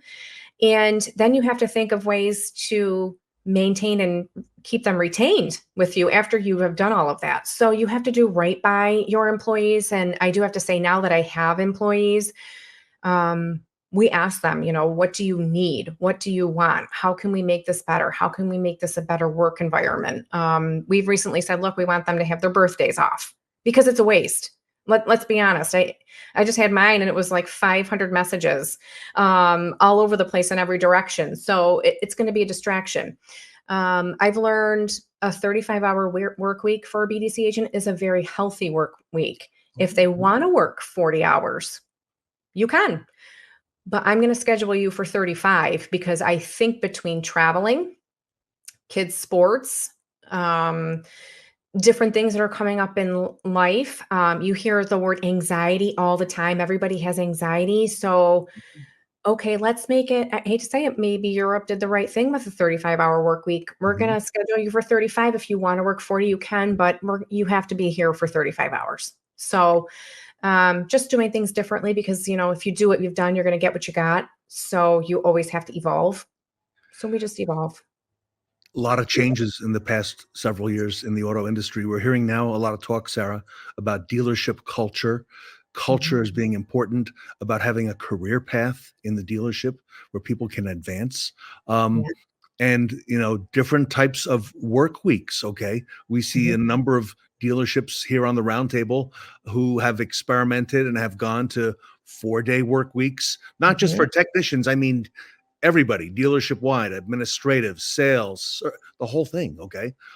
We have one group on here that's closed, a big group out west that's closed on Mondays. And they give all their employees Sunday and Monday off, the Shawn Automotive group. Okay. And they're closed on Mondays. And you would think that Sara, you know what Mondays are like, right? Right. You would think you're going to miss out on that. And they haven't skipped a beat. And the quality of life for the employees. So, I mean, these are things we didn't used to see, years ago, back when we got started. Correct. I know. And, BDC tends to have a high turnover. And in order for you to prevent that turnover, you have to listen. So we have a chat. We use chat very frequently to communicate with our agents so that we can hear them. We have a fun section in the chat so that we can, see what other people have going on. We do a lot of contests, a lot of games, a lot of spiffs, but really just listening and hearing what they have to say and making sure that they feel like they're a part of the company is what really keeps them and retains them. I really took a couple growth models from a couple large companies. I like to see, every agent and every person, every employee, they evolve at a different pace. Some are very analytical and they have to break down every single part of their job, and it takes them a little bit longer. I have others that they can take things and learn things really, really quickly. So what we decided was, as you learn and grow and you're able to handle more, we're going to increase your hourly rate. If you're slower at it, you're slower at it, but your hourly rate doesn't increase until you're able to show us that you can do more. And what do they say? I mean, I see it all over the social media. Don't lose an employee for $2 an hour. It's not worth it. It's going to bite you in the end. So for us, as they learn and grow, we want them to be compensated more, and we don't want to hold anyone back. We don't want to handcuff anybody. So everybody knows your income potential is not capped, but maybe your ability to learn is capped, So, and we have some employees that after a month, I'm like, they are so impressive. They need to be moved up at a different hourly rate. And we have others that we can't get there because they have bad attendance and, and I hate to say it, those are more of like your 10%. But if you want to be elite and you want to be a great employee, sky's the limit. It really is. All right. So for our audience watching today, we've got dealers, general managers, service parts managers. Parts gets a lot of phone calls too. Used car managers, the whole gamut. How do they hire elite BDC? Do they outsource their calls to you? Do you ever come and do training for the dealers? Give us the backstory on that. Yeah, absolutely. So we do multiple things. If you decide you would like training, we do virtual training. We don't do a lot of in-person training. Me personally, I love in-person training. It's great. However, you will always need some type of maintenance after that. So we have just decided we'll do virtual training. You can contact us. We'll give you a 30-minute demo or our curriculum is what we provide. It's a minimum of 3 months to do training, and then you can decide if you want to do month to month from there. For virtual call center, we recommend the same thing. We need to know about your business, and we're a custom call center. So not every dealership, not every area is the same. And we do backup services. So some dealers might say, look, I have 3 people during the day that can handle this, but you really need coverage 8 a.m. till 9 o'clock at night, at least Monday through Saturday, and hours on Sunday. So you can do backup services too, where we help out when you're not staffed, or let's face it, a lot of people are calling in sick. All of a sudden you don't have anybody. You have somebody that goes out for a funeral. Now you really don't have anybody. So we're just there to help back up the store too. So we do full service or we do backup services, and we recommend a demo to go, because the technology is really important to review. Well, you know this part of the business extremely well, Sara. Thank you. And you're right. People call in sick, and there are different times of the day. People go to lunch. Okay, people want to get the status on their vehicle. They're calling in. Early in the morning during rush hour. People are contacting us, and we have a lot of vehicles coming in on the drive. People picking up vehicles later on. There's weekends. There's the whole thing, but it's such an important part of our business. Sara, very impressed with you. Thank you for being on the panel as well. I know you're friends with Michelle McLean, who's a big part of the table, so she speaks very highly of you. Thank you. If our audience wants to reach out and learn more, what's the best way? I see a website. I see an email. Yeah, so our website, elitepdc.com, or you can call our business line, 407-307-1818. You can try to email me too, just Sara, no H, so SARA @elitebdc.com. And I'll be glad to help you. And we always do, even if you need a free analysis or if you need free CRM recommendations, we do that as well. No charge, 30 minutes, and we can really, really help move the needle just through a free consultation too. Great stuff. Well, Sara, thank you so much. Happy birthday. I'm a little late with that. Thank you. Appreciate all you do for the industry. Everybody, Thank Sara you. Hoagey from Elite BDC with us at the Fixed Ops Roundtable. Thanks, Ted.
We're nearing the end of our epic quest. Welcome back to the Knights of the Fixed Ops Roundtable event. Every noble knight started as a squire. And when it's time to pass on the sword, you'll want to tune into our next segment, the Training Your Replacement panel.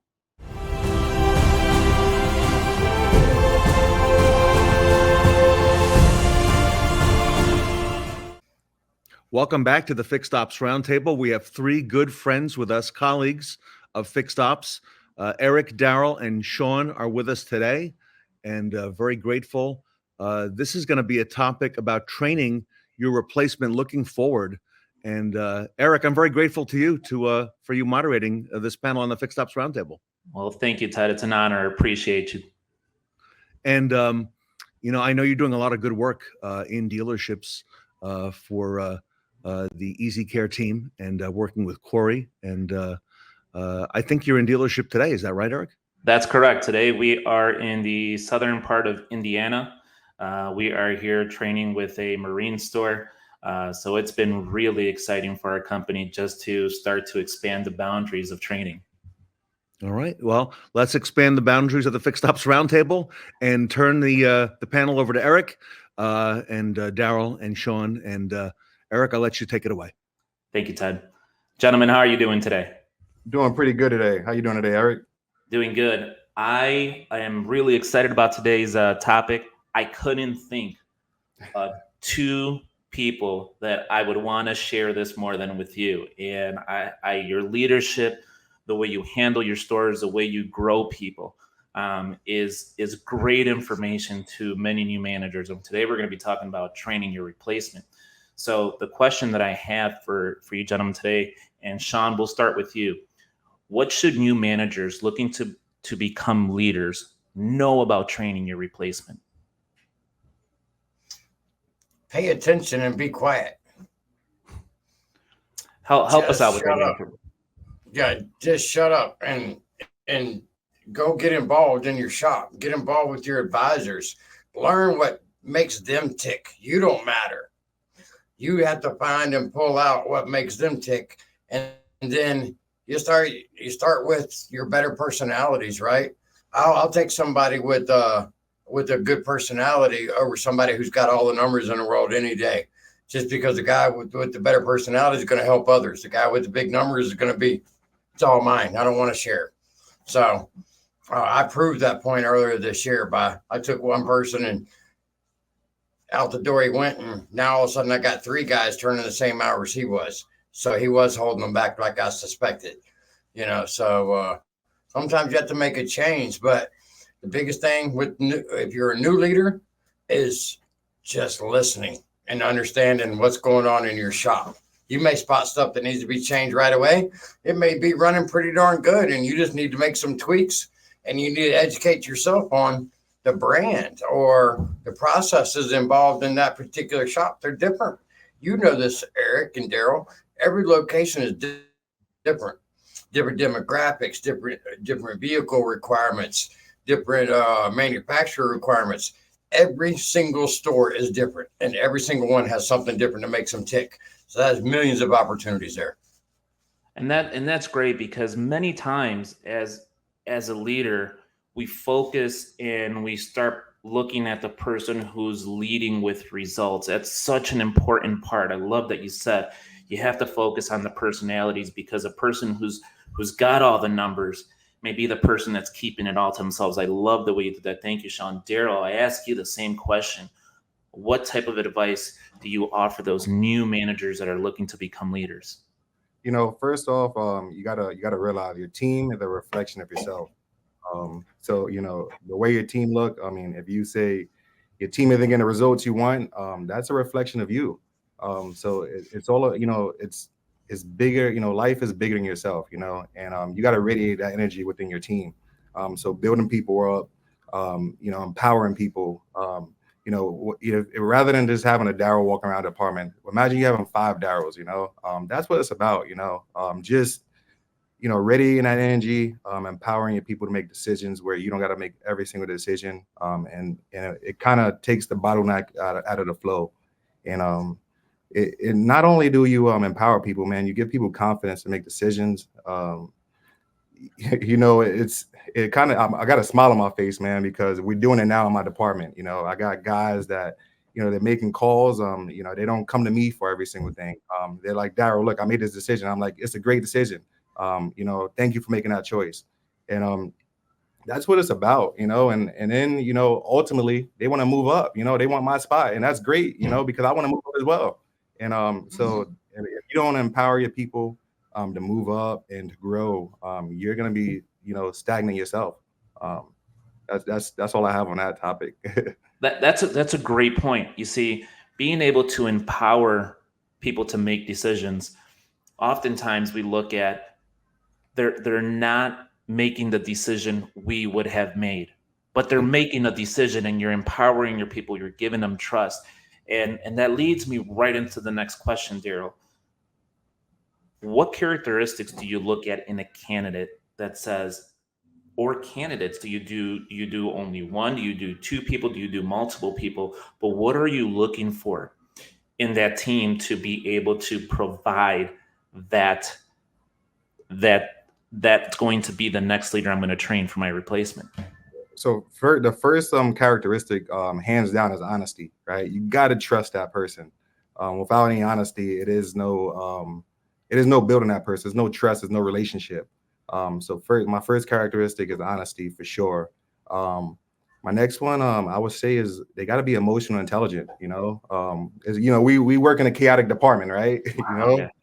So knowledge drops. I love it. Yeah. Knowledge drops. So whenever it's the life or business is happening, right, you got to be able to stay focused and make smart decisions. So they got to be emotionally intelligent. They got to have courage. You got to be able to make decisions even when you're in fear. So courage is a big one. You got to be able to make decisions when you're not quite sure, but you got to be courageous of it. And then empathy as well. You got to be empathetic towards your customers, empathetic towards your employees. Empathy goes a long way in this industry, and so it's something you definitely have to have, because without empathy, you'll make your job a lot tougher. I promise you that. That's great information. Thank you, Mr. Shawn Butler. Same question for you. What characteristics are you looking for in that candidate?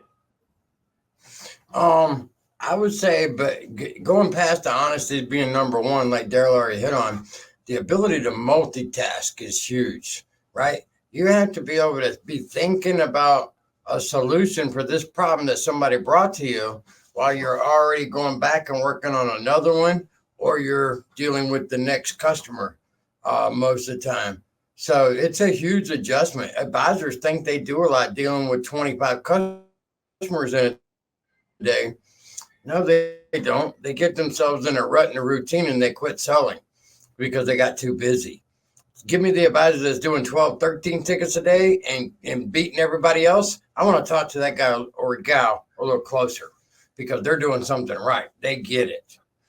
They get that they are able to make that connection with the customer because they're spending more time with them. It's tried and true. Every store I've ever worked in, the leader is not the guy that writes the most tickets or the gal. It's the one who writes somewhere in the middle of the road, but their numbers and their CSI are really good, which tells you that they're really good with their customer, right? Because the numbers in the CSI won't be there if they're not making that connection. If you got somebody that's writing 12 tickets a day and is in last place, they need EasyCare to come on and train them, right? But other than that, Thank you, Shawn. Yeah, he hit on a lot. It's still fun going after Darryl because he takes all the wind out of the sails. So yeah, he hits all the points. You're like, oh yeah, oh yeah. So yeah, but no, I mean he's so smart. That's why I like to associate myself with people way smarter than me. It makes me look smarter, but I always learn something that way too. I learned so much. If you look around, that's a fair point of. I'm sorry. Go ahead, Shawn. Oh, I was saying, if you look around, if you're constantly looking around for the smartest guy in the room, and you can't find him, it ain't you. You just can't see. Okay.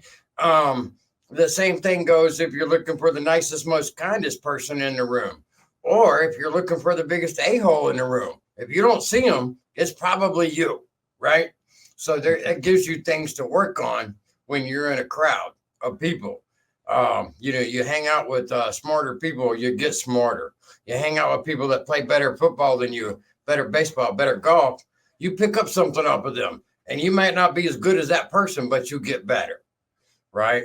So that's very important, is always getting better, finding ways to continue our growth and our knowledge.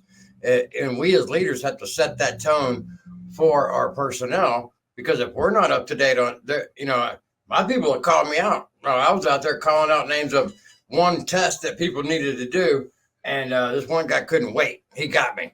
He was like, yeah, well, you got 2 open tests. I was like, thank you for reminding me. Not long after we meet this meeting, I will have them tests done.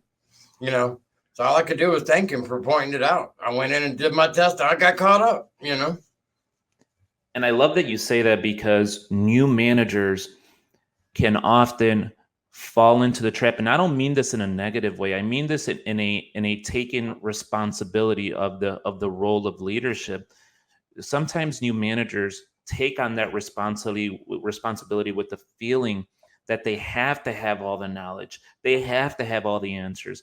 And it's not necessarily true. I love that you said that you can step into a room and know that if you're filled in a room with people who have more answers, who have different knowledges, can help you become a better leader overall. Thank you for bringing that.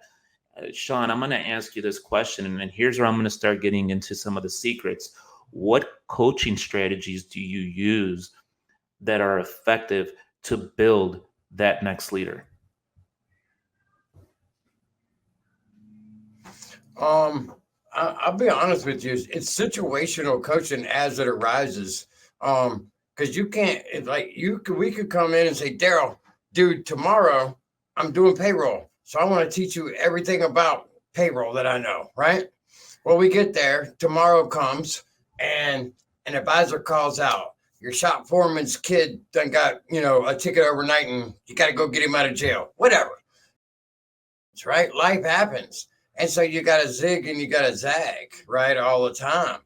And it's that ability to go with the flow that makes the difference a lot of times.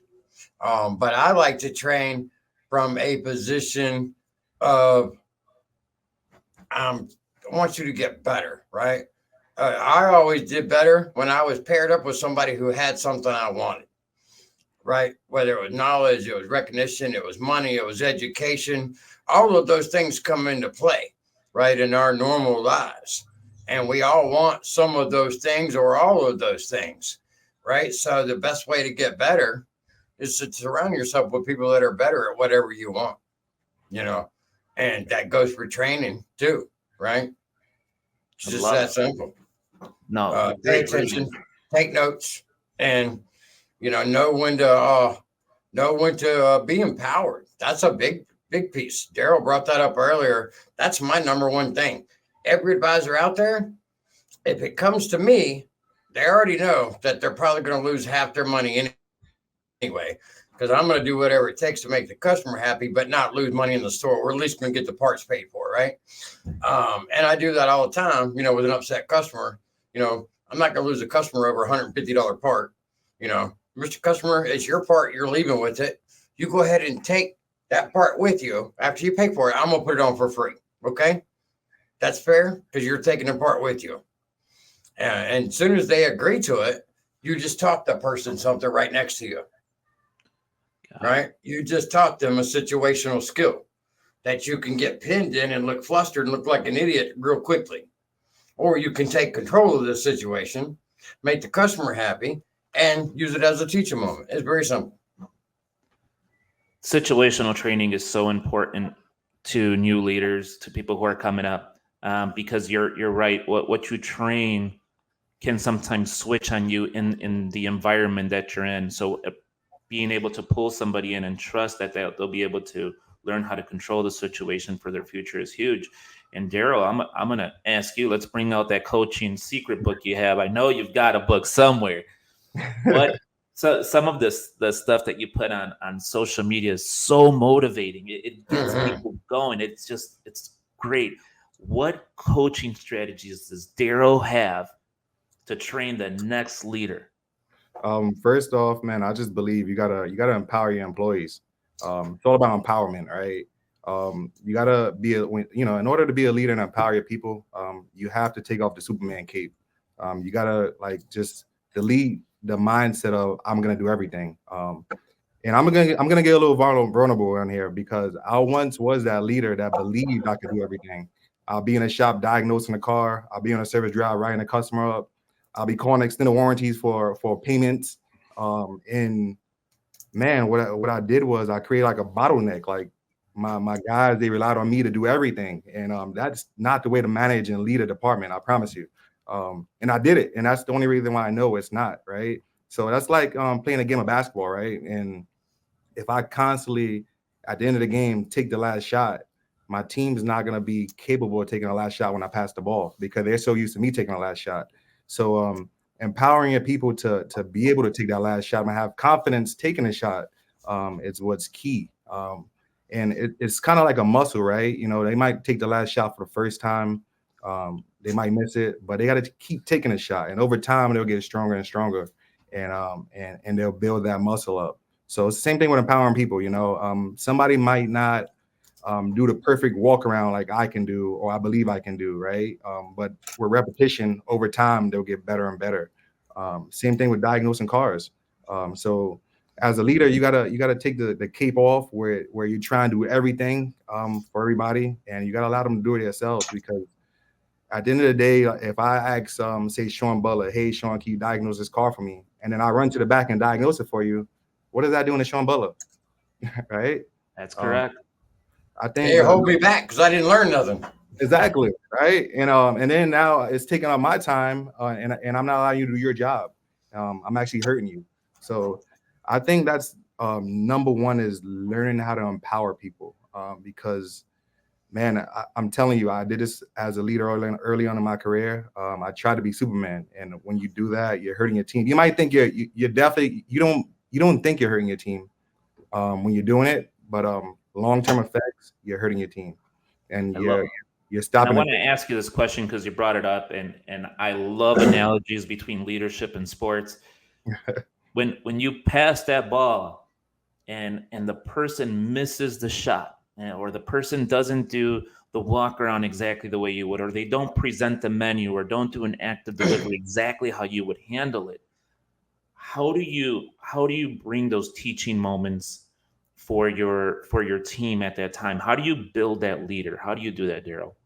So for me, I'll pull them to the side. I'll definitely start with something they did great with the walk around. Look, I love the way you you walked to that customer and you greeted them. I love your greeting. Look, I just, during a walk around, I want you to do this a little bit better. And so I always start with a compliment, right? You always want to acknowledge what they did well, and then you coach on whatever wasn't done properly and that they could fix or adjust. And that's what I do. Because if you don't acknowledge the things they did well, everything else is out the window. So it's all about building your people up, man.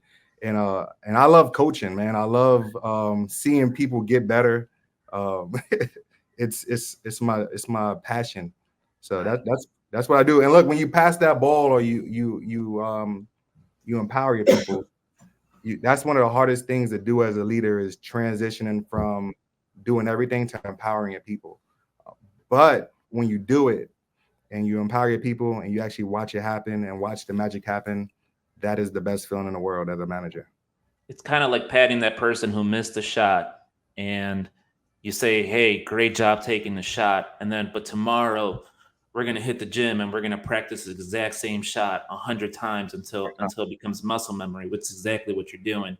You're going up, you're patting them on the back and you're saying, all right, but moving forward, we're going to practice this many presentation. We're going to practice this active delivery.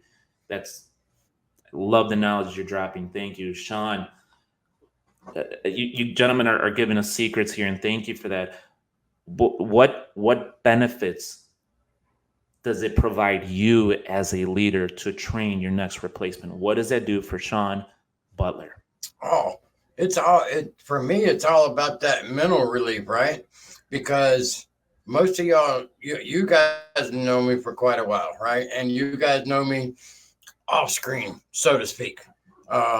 So I'm not always as pleasant as I am on some of these recordings when I'm trying to get my point across, especially when I have to repeat myself. I hate that. You don't have to tell me 3 times because I heard you the first time I was listening. I expect the same from you.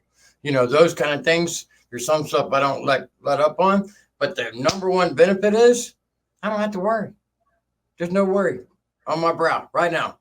If I got a phone call, my wife said, hey, Lily's really sick. I need you to get home. Guess what? Hey, guys, Lily's really sick. I'll let you know what's going on. I'm not scared to walk out that door and know everything's going to run just fine. Love that. Peace of mind is the number one benefit. Yeah. Darryl, I'm going to ask you the same thing. What are the benefits to Darryl? Tell that new manager who's out there listening right now, or that manager who's learning how to train new candidates, because sometimes that doesn't happen to us until years into management. How does that benefit Darryl? How does that benefit the new manager to train maybe not 1, but 2 or 3 candidates that are going to be their replacement? To piggyback off of what Shawn said, it allows it frees up your time and allows you to lead and do what you love doing. So instead of doing a daily task of in the action of a dealership working doing miscellaneous tasks, you have the ability to recruit. You have the ability to look at the business from the outside and look inside on your employer and say, you know what, I don't think Mike is doing that good as a service advisor. He might be better in parts, or this guy in parts might be a perfect service advisor.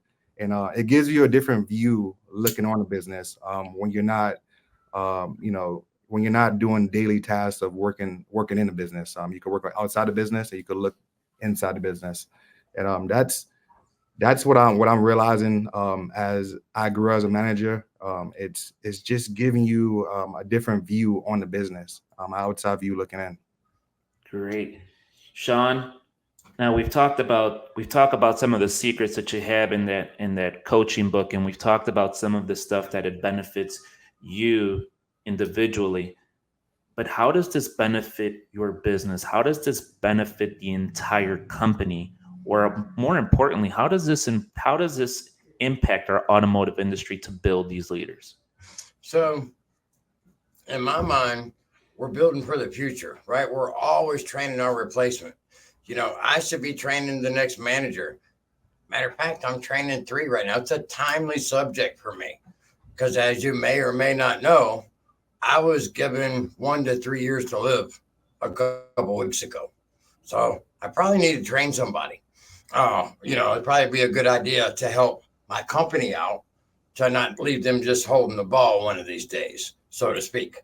That being said, ain't nobody giving up. I got all the fight in me in the world. Y'all don't worry. I'm buying time. Every time I go try something, I'm trying to get a little more time so I can discover something else. Just make that clear right up front. Because people worry if they see somebody that's strong and passionate give up, that's not a good sign. I'm not giving up. Okay.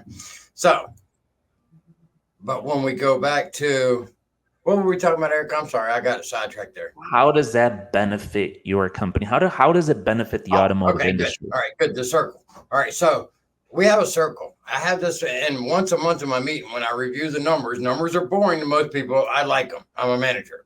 All right, so I can spot trends in parts and percentages and discounts. There's lots of things that you can, in the little reports that I used to hate, there's lots of little nuggets in there that you can find.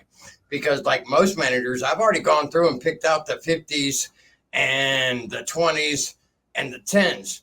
Now we're coming back around circling in year 3, trying to get more 1s and 5s in the door, right? Because I just ran the numbers. We literally are double the gross what this store was 3 years ago. It was a little more than double last year. And that last year was about 50% higher than the year before, which was us. So, I go back and look at the year before we bought the store and the 2 years since, and we have gone up $2 million in sales, right? And like 1.6 or 1.7 million in gross. So it's been a pretty hefty increase for a little small store. I call it the small store that could, right? Because we got people to work with. But just knowing that your customer's quality of interaction is not going to drop off when you're not there. That's the biggest thing, is making sure that the customer is taken care of. Nobody will ever get in trouble with me for making a decision that was in the favor of the customer, right? If you did it because you were scared, we need to talk about it. If you did it because you thought it was the right thing to do, then bravo, right? Okay. So people come in here and talk. Darryl hit on this earlier. Hey, what about this? I'm going to do this, do that. I was like, were you asking me or are you telling me? Right? Because if you're asking me, come have a seat and we're going to discuss it.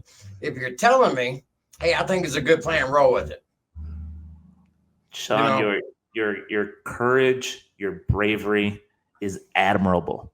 You are definitely just when I think of bravery and courage, your name comes right to my head, and I want to thank you for that, because you are a leader without a doubt. Darryl, I ask you the same question.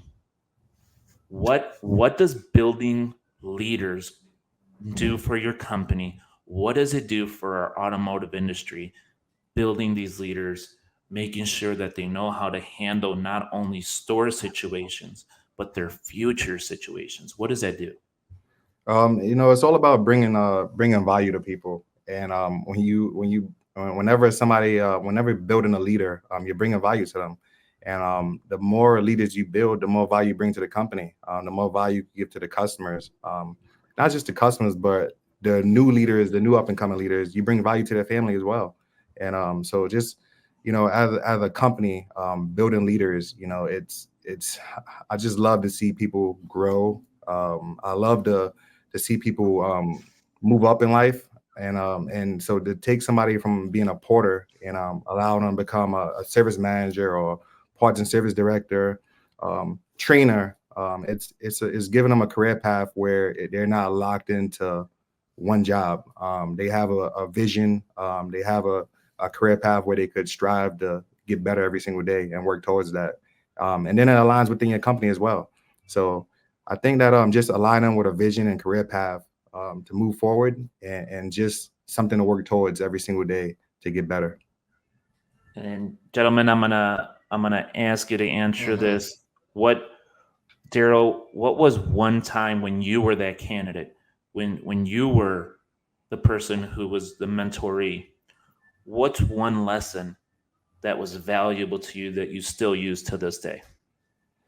Man, I have so many different parts of me being a mentoree. So if it was when I was a technician or manager, so man, I have so many different nuggets over time, man.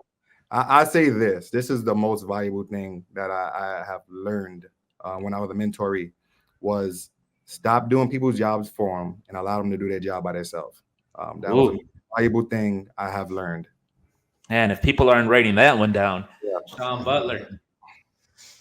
Butler, bringing out that book and going in. What is one lesson you took as a mentoree that you still apply to today's everyday life? Accountability, right? That was the thing that until you take accountability for everything around you, everything underneath your umbrella, right? The umbrella, if you notice, the umbrella is shaped like this, right? So it goes out. There can only be so many people at the top.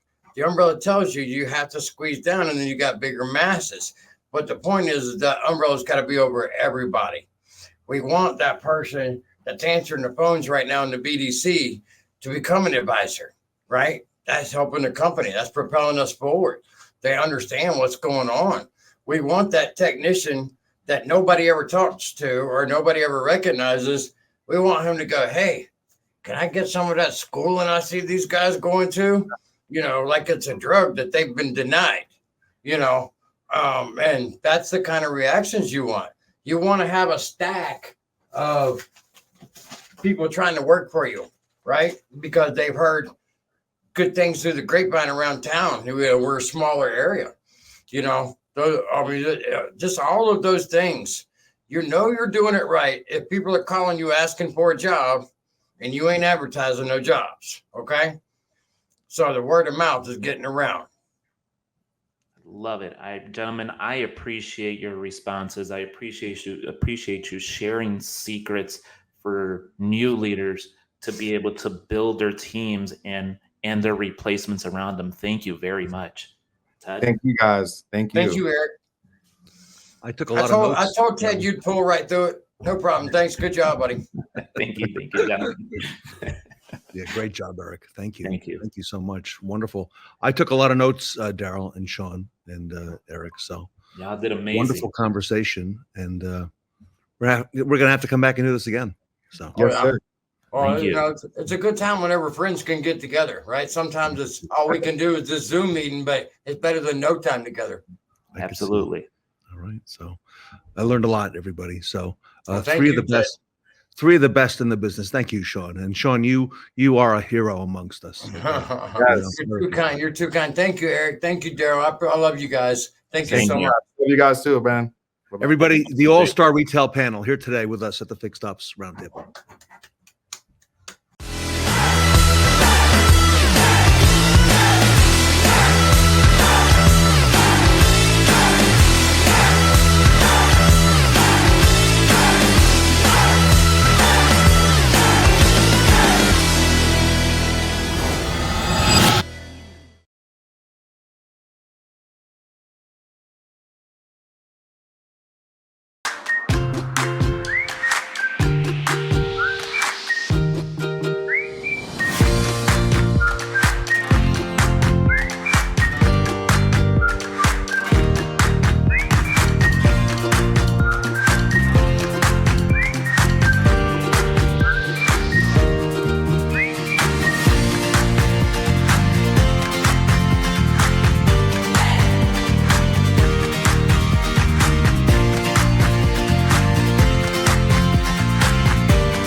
Hear ye. Our next speaker is Lord Robert Miggs of Carter Myers Automotive.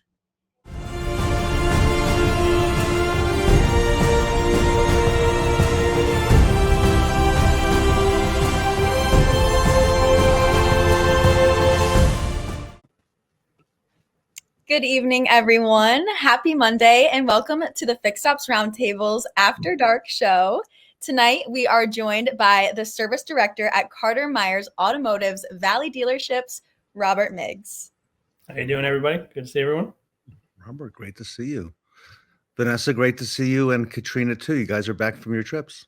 Yes, we are. A little vacation. I loved the new intro, Ted. Fits the theme very well. It looks great. Yeah, I would say we're in full Knights of the Roundtable mode. People know all about it. I've had speakers coming dressed up, so let's continue with the dressed up theme.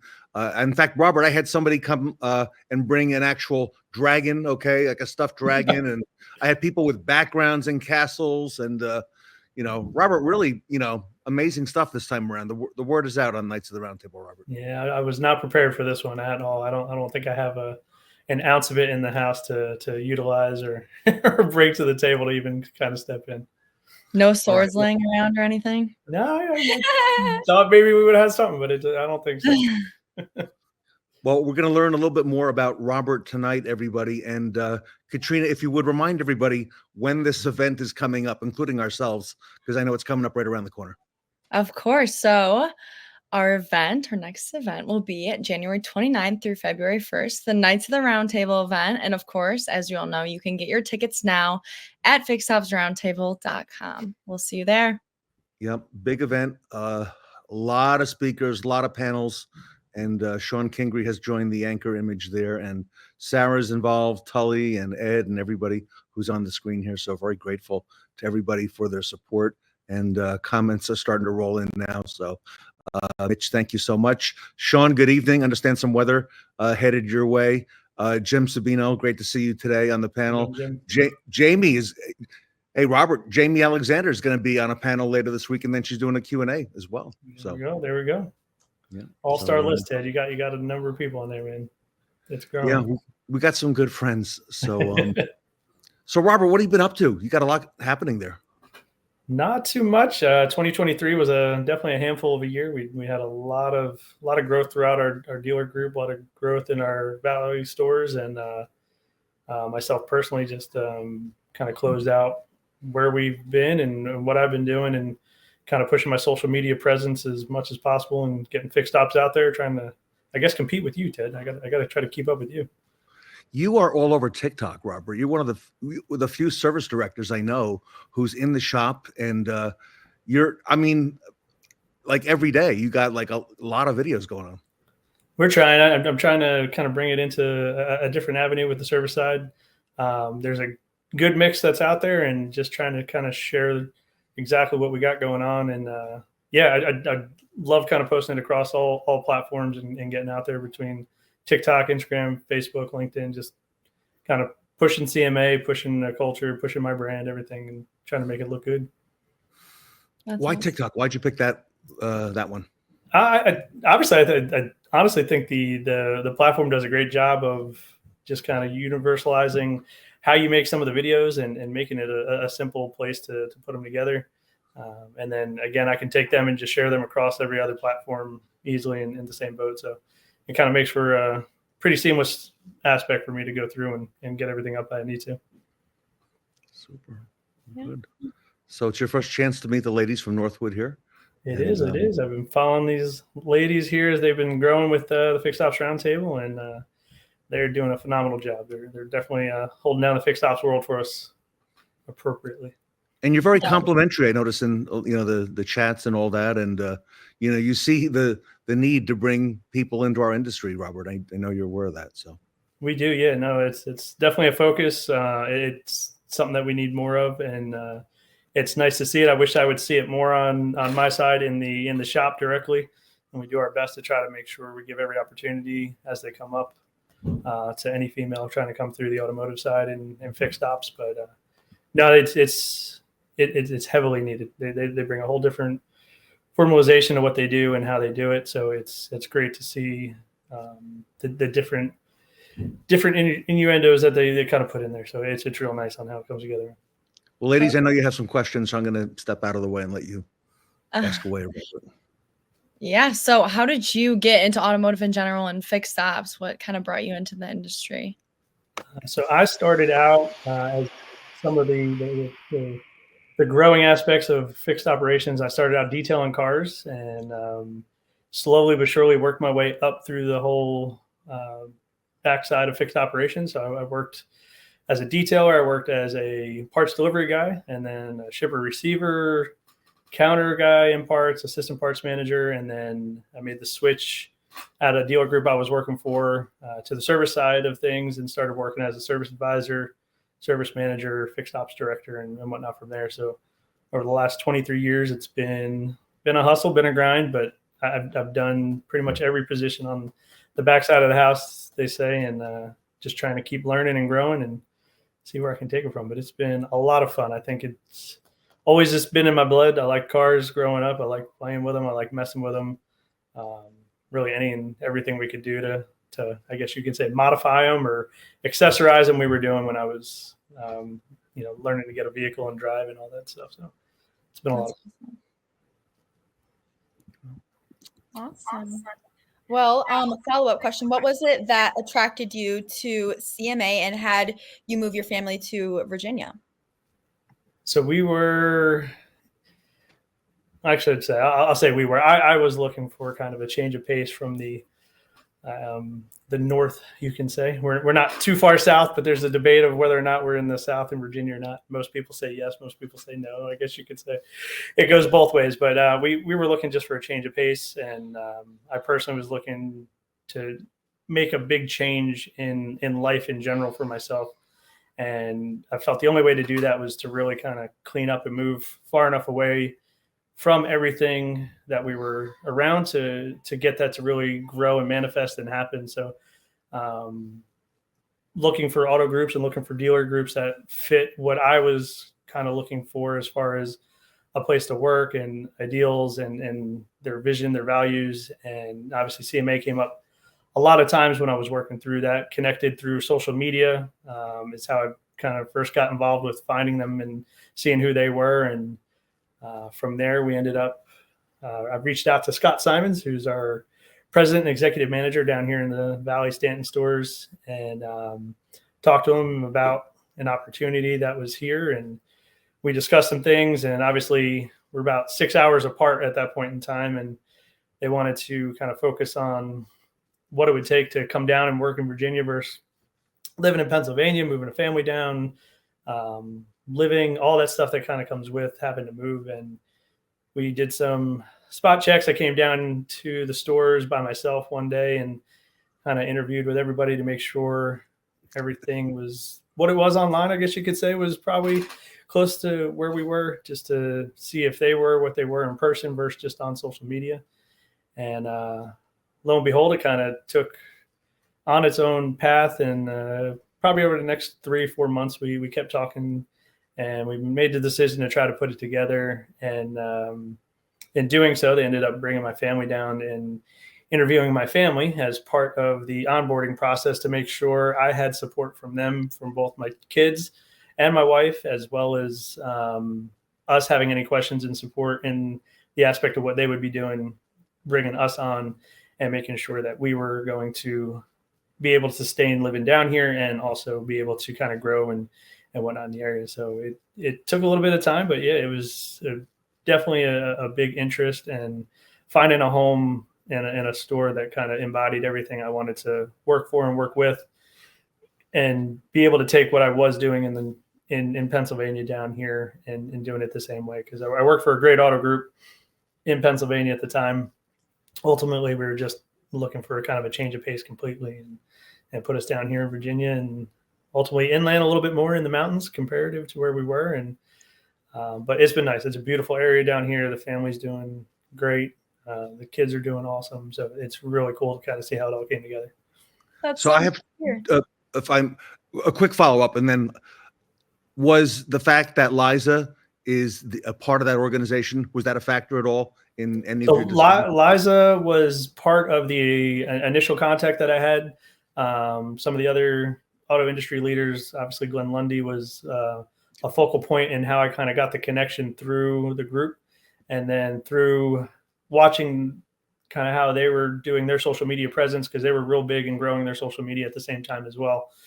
So we saw where they were going. I saw where Liza was going. And then obviously that allowed me to meet Scott, allowed me to meet Josh and Don and all the other people that were kind of transitioning and moving cross country to come work at CMA. We have tons of people who have come from different states over, from Ohio, from Wisconsin, New Jersey, Pennsylvania, New York State. So we have people that have moved from all over to work down here. So seeing some of that and the novelties of it and trying to get an idea of like, why are people willing to pack up their families and move over here and work for the company? And a lot of it was just coming back to, the desire and want to work for CMA and with CMA to progress forward in what we're doing. And like Beth said there, the culture was just amazing. So it kind of just fit the bill all the way around. It's important. It's important to work somewhere where you have similar values with and love to be at, And Yeah. I think it's so funny that they interviewed your kids and your family, but after you kind of explained why, it makes sense because, again, a support system with moving down and taking your whole family with you is always important. And that's all it was. So. Yeah. A little bit of a switch. So how do you feel that social media is changing fixed operations? So for me, I see kind of where we're at, and social media has always been a presence on the sales side. I feel they've always taken the focus on it to try to promote car sales. I think it allows you to go nationally a little bit more when you do automotive.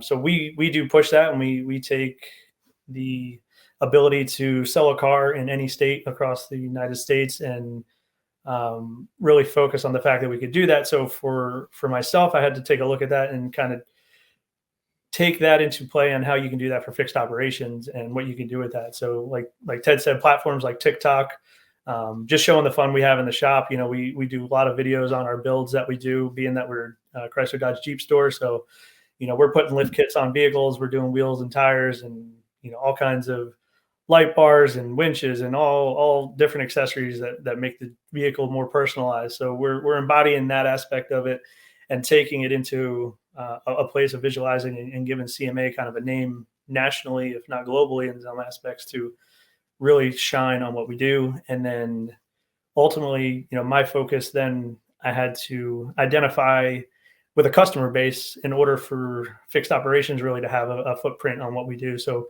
I had to tailor how I was growing my friends and connections on social media to make sure that they were able to utilize the benefits of what we offer in our location. So we had to look at locality for each store and what we were bringing, try to stay focused on the presentation that we were given, that we were staying on track for the CMA, vision and not kind of getting off of what that looks like in a whole, so that we were all kind of marrying across it. So it's definitely changing. You can see a lot, you can find out a lot. Obviously, you can really figure out what you need to fix on your vehicle on any, internet based anymore at this point in time. So I think it's allowed us to be transparent, show that we're humans. It's not a numbers world all the time. We can actually connect with people, make relationships and take care of their vehicle and represent them well. This person in the chat right now, this gentleman named Erick, you know him, right, Robert? I do, sir. I do very well. So I want to announce tonight that Erick is going to be moderating a panel at the upcoming Fixed Ops Roundtable, and that's going to include our good friends Shawn, Butler, Darryl, Terrell, Michael Moore are going to be on that panel. So Erick, great job, and hope that's the first of many to come for you here on the Fixed Ops Roundtable. Ray Hernandez is with us tonight, and of course our great friend John Fairchild. And that word culture keeps coming up, Robert. It is, and I think those that have kind of followed CMA understand that it's a top-down situation, and those two right there definitely kind of embody it for us and what we offer. Liza obviously is kind of the head of our CMA. Scott is our Valley leader, and both, if anything, do nothing but try to promote CMA and what we do across the board. Yeah, fascinating stuff.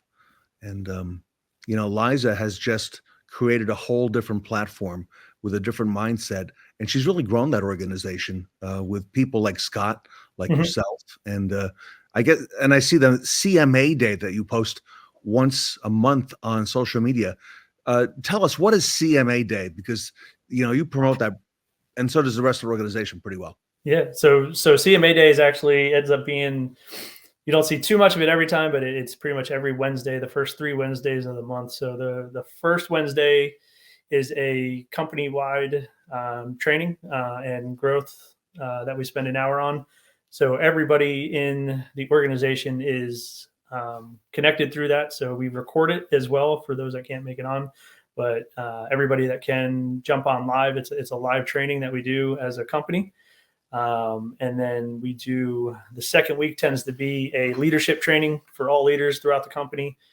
Same thing, we'll do a hour-long training seminar where we're all engaged in some form of growth, whether it's personal or professional in that regard. A lot of it kind of tends to hit on both scales and allow us to do both, because obviously it takes both sides of those things in order to grow it.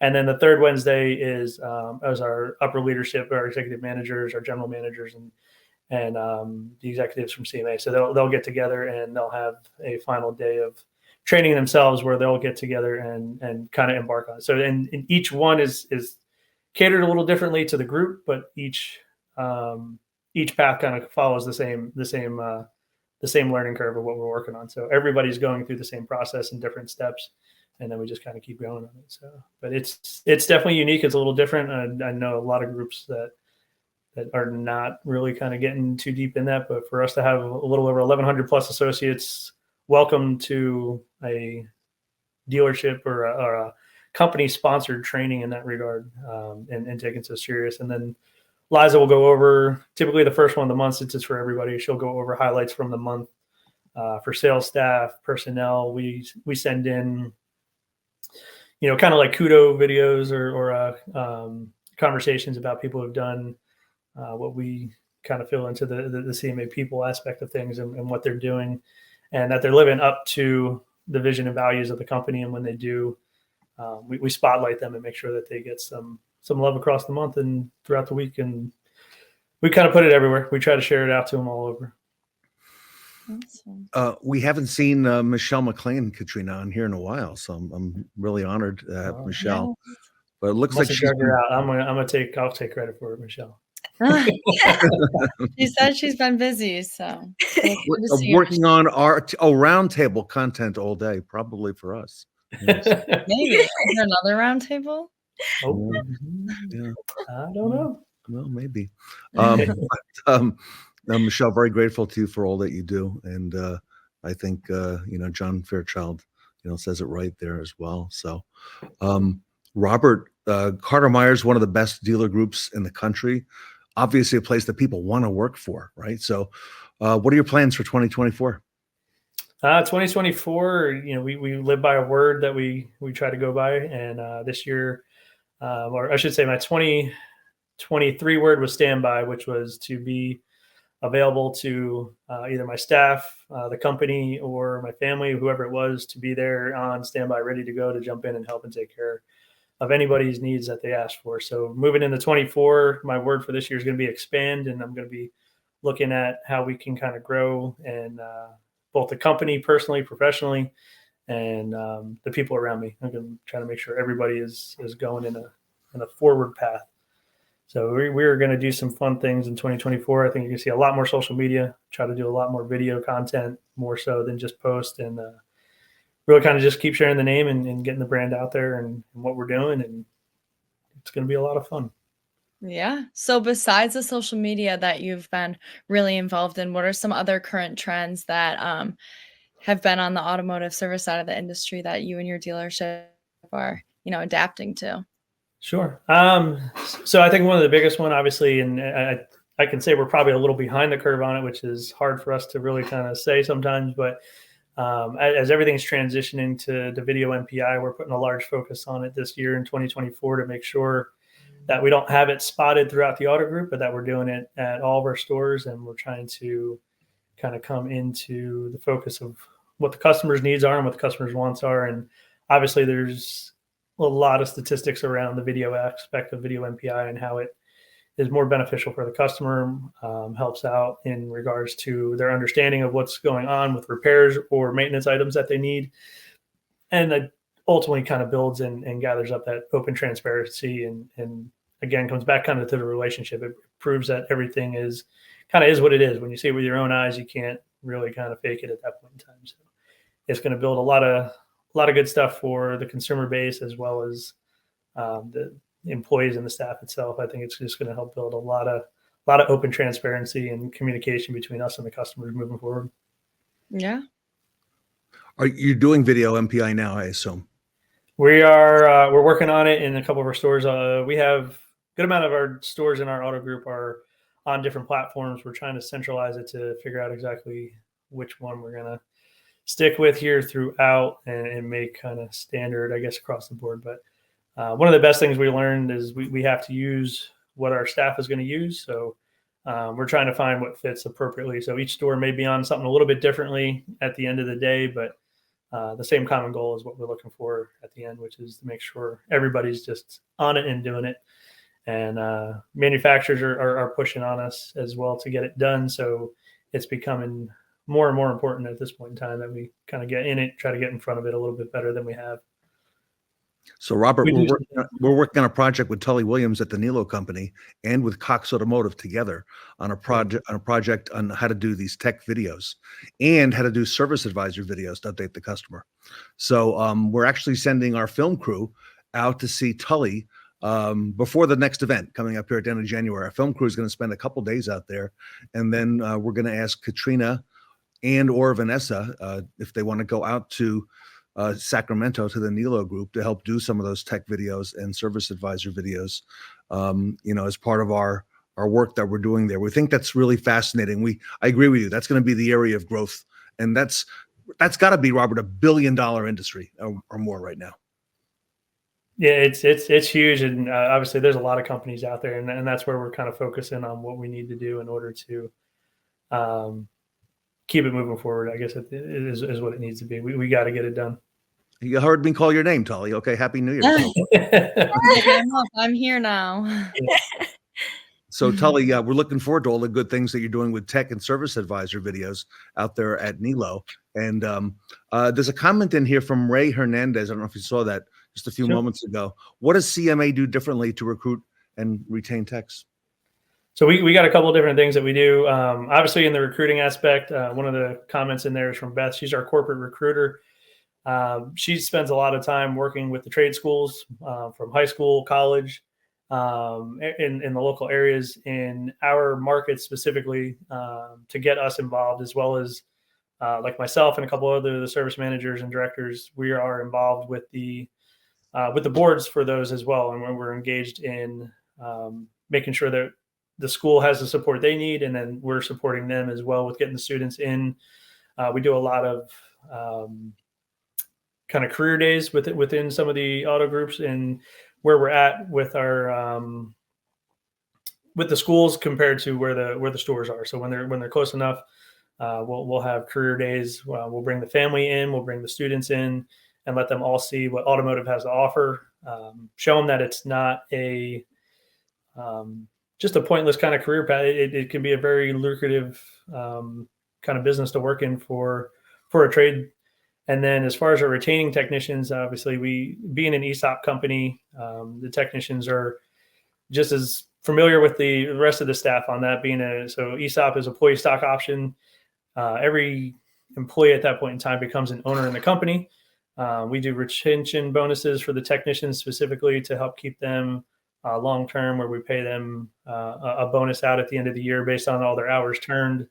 And then we also do, at the end of the year, we do what's called Myers Flyers, which is our best of the best throughout the whole auto group. So they'll take the top performing sales staff, F&I, service advisors, and technicians. They'll all get ranked throughout the auto group, and the top performers throughout the stores and the auto group will actually get taken out. They get a whole kind of banquet hall, wine and dine kind of thing. And then they get a room with some cash to spend, and they're there to go, and it's them and a guest. So they get to bring somebody with them as well to kind of get it. And they're awarded kind of gifts and things like that they've earned throughout the year for being part of that. And I think it's really helped for us for what we do. And, it allows us to utilize all that into the apprentice program, tech training and stuff like that we use in-house then at that point in time to then take what we are doing and grow our own and make our shop self-sustainable at that point in time. So we're not always trying to find the next A-list performer, but building our own A-list at that point in time and really having a strong culture within the shop because everybody's coming up together at that point in time and growing together. They're helping each other. They're working with each other. They're training each other. It's a lot of fun to watch it all come together. It really is. So I know at some point soon, Vanessa and Katrina are going to get to meet you and Liza in person. Just give us the geography again. Where is it based? And I know it's expanded now out into other states. So kind of give us the geography on that. Yeah. If you don't So we're centralized through Central and Northern Virginia. We go all the way out from pretty close to the coast out in Williamsburg.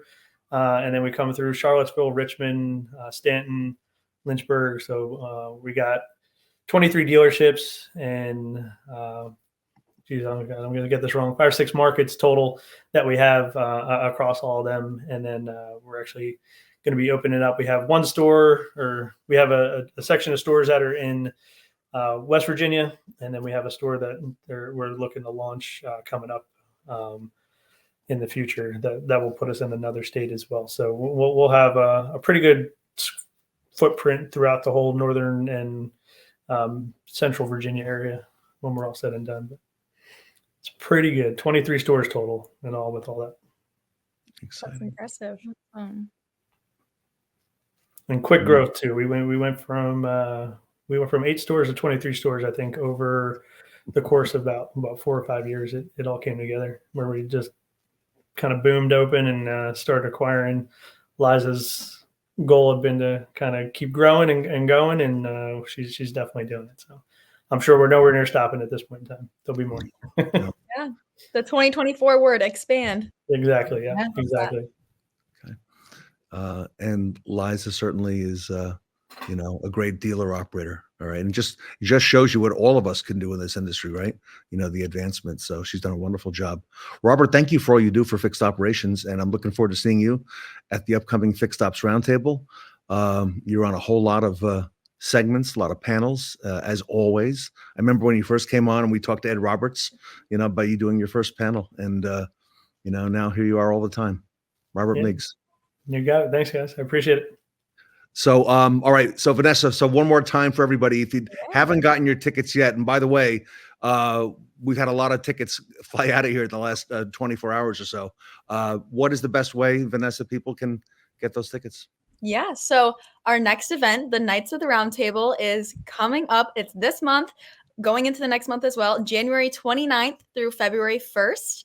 And you can get your complimentary tickets right now. All you have to do is sign up at fixedopsroundtable.com and you will get your tickets in your email. So make sure to sign up. Excellent.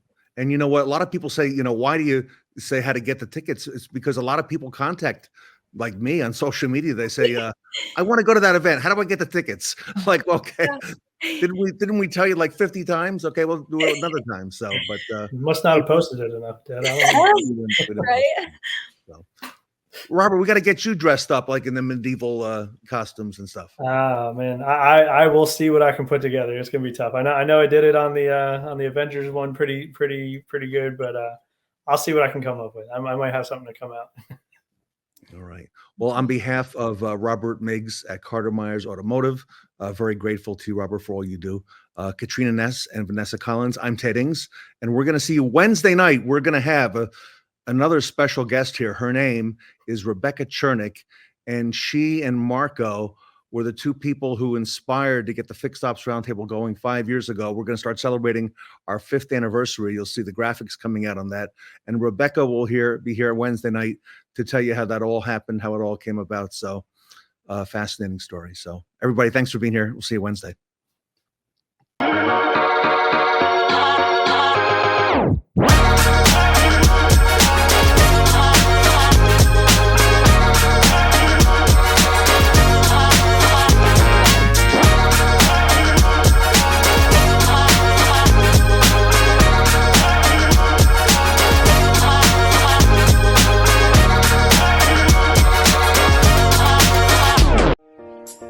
This is our scanning system, which consists of a touchscreen computer and a 60 page per minute duplex scanner. I am going to show you how to scan a typical repair order. Bring up our dealer scanning application. Click on Repair Orders. Place the repair order in the scanner and click on the Scan Repair Order. This will start the scanning process, which will scan all pages front and back and automatically read the repair order number. After scanning is complete, the repair order number will be shown on the screen. For this example, the repair order number is 995957. You can now confirm that the repair order number matches the number on the screen. Then click OK, which converts the scanned pages into a PDF document and saves them into the system. To view the scanned pages, simply click on the View button, which will bring up the repair order where you can easily view and navigate all the scanned pages. You also have the ability to scan small items like battery test printouts or service coupons. Simply load the small items into the scanner and click the Scan Other Items button, and they will be scanned and added to the existing repair order. You can view the scanned items by clicking the View button where you can see the items at the bottom of the PDF document. It is simple. Now, I am going to show you how service advisors, accounting, warranty administrators, parts department, and technicians can easily retrieve the scanned repair orders. Each person will have the repair order viewer on their computer, which allows them to look up repair orders by repair order number, VIN number, or customer name. For this example, we will use the repair order we just scanned, which is 995957. Click Search. The scanned record will be shown, and by clicking on the scanned date, you can see the contents of the scanned repair order. Here, users can print or download or email the repair order document. It is simple. How much does this cost? You don't need to contact us or email us for a quote. We'll give it to you right now. $500 installation fee. $500 monthly service fee per unit. Unlimited scanning. No long-term contract, just month to month. Dealer scanning. Organize your dealership documents, saving time, space, and money.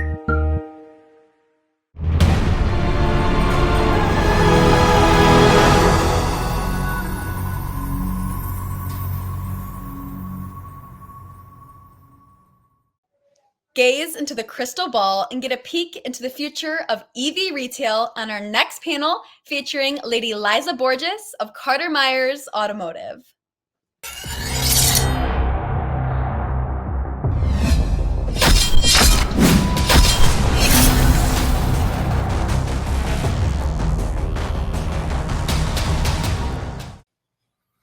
Welcome back to the Fixed Ops Roundtable. This is the future of EV retailing, and I'd like to welcome the panel with us today, Liza Borches from Carter Myers Automotive, John Ellis from Bev Everything, and of course, our great friend, Roger Conant in Houston. Liza, John, and Roger, welcome back to the Fixed Ops Roundtable. Thanks, Ted. Thanks for having me. Morning. Great to have everybody here. Roger, I'll kind of let you get things started. EVs have been the topic of the town at this event, and no secret that we've all been following your posts on social as well, and I know Liza and John have been very active in this space. Roger, over to you. Okay, thank you. Well, my name is Roger. I do a number of things, but one of the things I'm doing right now that I'm very excited about is part of the team. I'm part of Ted's team, which I treasure, and I'm also part of the Bev Everything team focused on fixed operations. So I'm really happy to be here. There's a lot of discussions about EVs. Oh my gosh, no kidding. Yesterday, I decided to look at the top 150 auto groups that Automotive News puts out. And I did a real quick, they made it real easy for me to go down the list and see how EVs were positioned in all of those top 150, kind of stuff I like to do, okay? And I will tell you that all of the consolidators, all the publics, have a spot at the top, way above the fold, for EVs. Sometimes they combine them with hybrids and everything.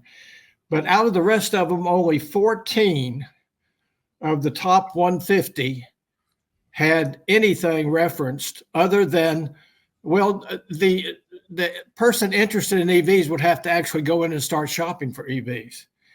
But one of them gets my award for the most most coverage of EV information, and that's the the lady that's on here, Liza Borches, and I call her the Wayne Gretzky of retail auto because, you know, if you haven't heard about Wayne by now, Wayne always answered that he always skates to where the puck is going to be. So, and that's my best description of Liza. And so I'm real thrilled that she's going to be on here today. I'll lead it off with a question I have. I've heard Liza say so many times that she wants her front line to be perceived as the trusted advisor for customers, no matter what kind of transportation they want. Right. EVs, hybrids, hydrogen, who knows what else is coming.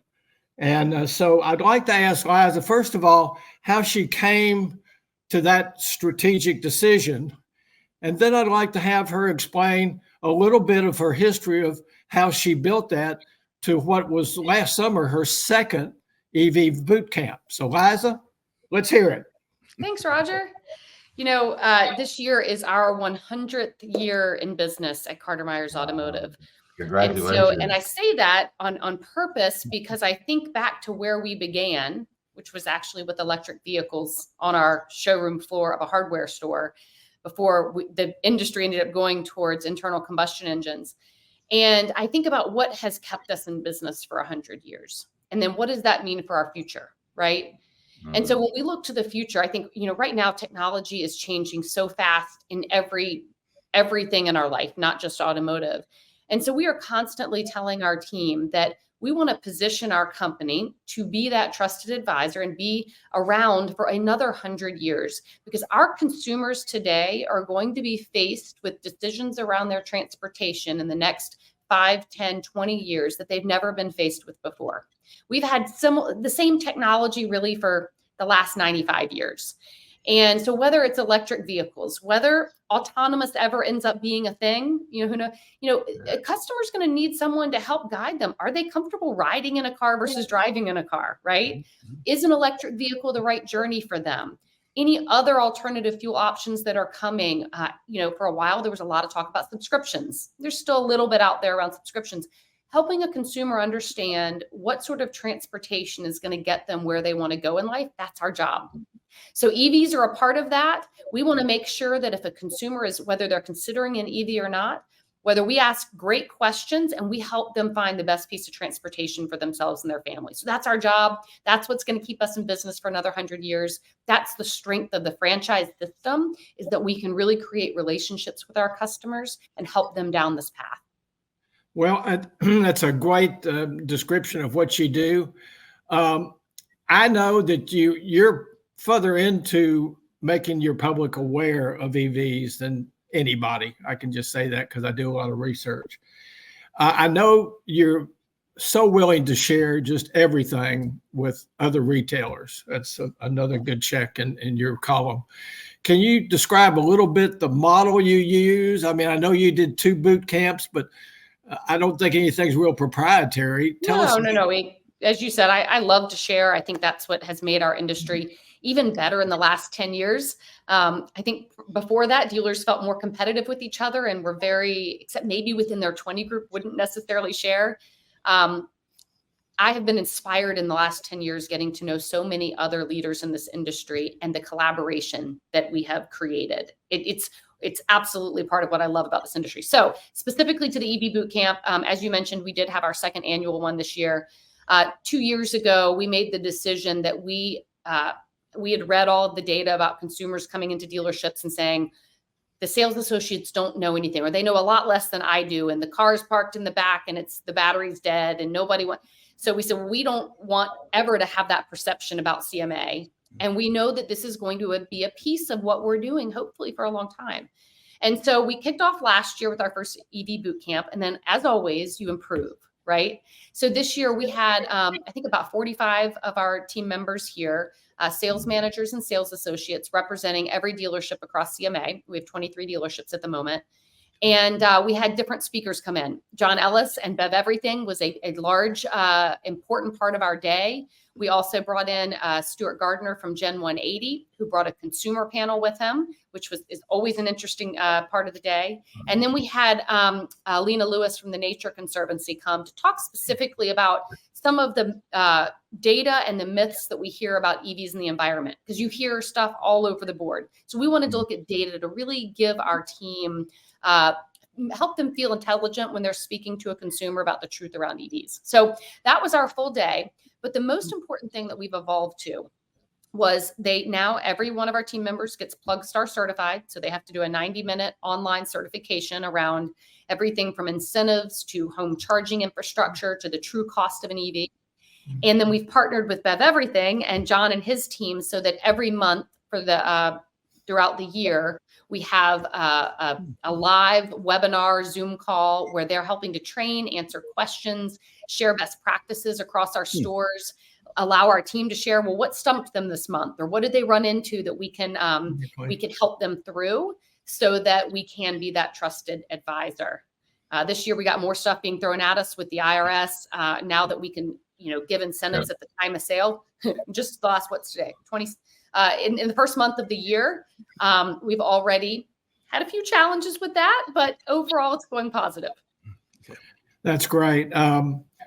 I'm going to do a shameless plug here, if it's okay with Ted, because I'm going to throw a question to John Ellis. And working closely with John, what I've found is that we probably are misperceived in the marketplace, that our consulting firm is there to help a dealer sell EVs. That's just not true. Our total strategic purpose is to help dealers sell and repair and maintain more cars, period. Because there's a way, like Liza says, of asking questions to, in essence, for a salesperson to become, I think, a transportation advocate. I mean, look, we don't have one form of transportation anymore. We have EVs and hybrids. We're talking about placing the salesperson more in an advocacy, which I think is the ultimate customer service or satisfaction or experience mode. So, John, would you kind of explain that and piggyback on what I just said about our purpose being that we are more interested in moving more cars, vehicles, and also for the service department? Yeah, thanks, Roger. And, I can echo everything Liza said. It actually was the reason why we started our company was hearing about the agency model. So I was with a large vendor at the time. We were helping some of the largest OEMs. I sat down in the room with the executives at Ford and GM and heard all of these agency model ideas. And I thought, no, this can't work, not with this new technology. And these were the electric divisions of these companies. And I said, we need the dealer now more than ever. And I thought about, why are they considering this model? And I asked the CEO of Ford Model E, and he said, we don't trust the dealer to make the customer experience what we want it to be. I thought, well, and we were just coming out of COVID. We had a lot of the MSRP issues, right? They were battling consumer perception on how dealers were, not all, but just a few dealers were doing some retail pricing during the supply and demand issues of COVID. So they were in a tizzy about many things. So I said, we need to really assess the marketplace and then help. And that's where, to your point, Roger, it was about just really educating the industry at large that this is not the lion's share of your P&L, but it's our biggest opportunity to drive our future forward and be that leader in the marketplace for the OEM to say, hey, we can make this simpler, less costly, and they're more adopted if you trust us to do the right thing. But that starts with the dealer being educated, right? Liza was way ahead. We were very fortunate, but we worked with some clients who really struggled and didn't know where to start. And when we found out early on is that being less than 0.5% to maybe 3% of a P&L, we had to be very careful in how we presented our offering to say, look, we're not looking to change everything. We just want to help you take that first step forward. But like I said, Liza's about 20 steps forward. Most are just 1 or 2 steps forward. And we just evolve our programs to meet where the dealer is currently and then help them take that next step. And so our motto is we want to help a dealer sell one more car whether it be an ICE, a diesel, a gasoline, or electric, or a hybrid, fully battery electric. And that starts with educating the leaders and who educate and hold accountable the staff to get educated, and then they educate the people.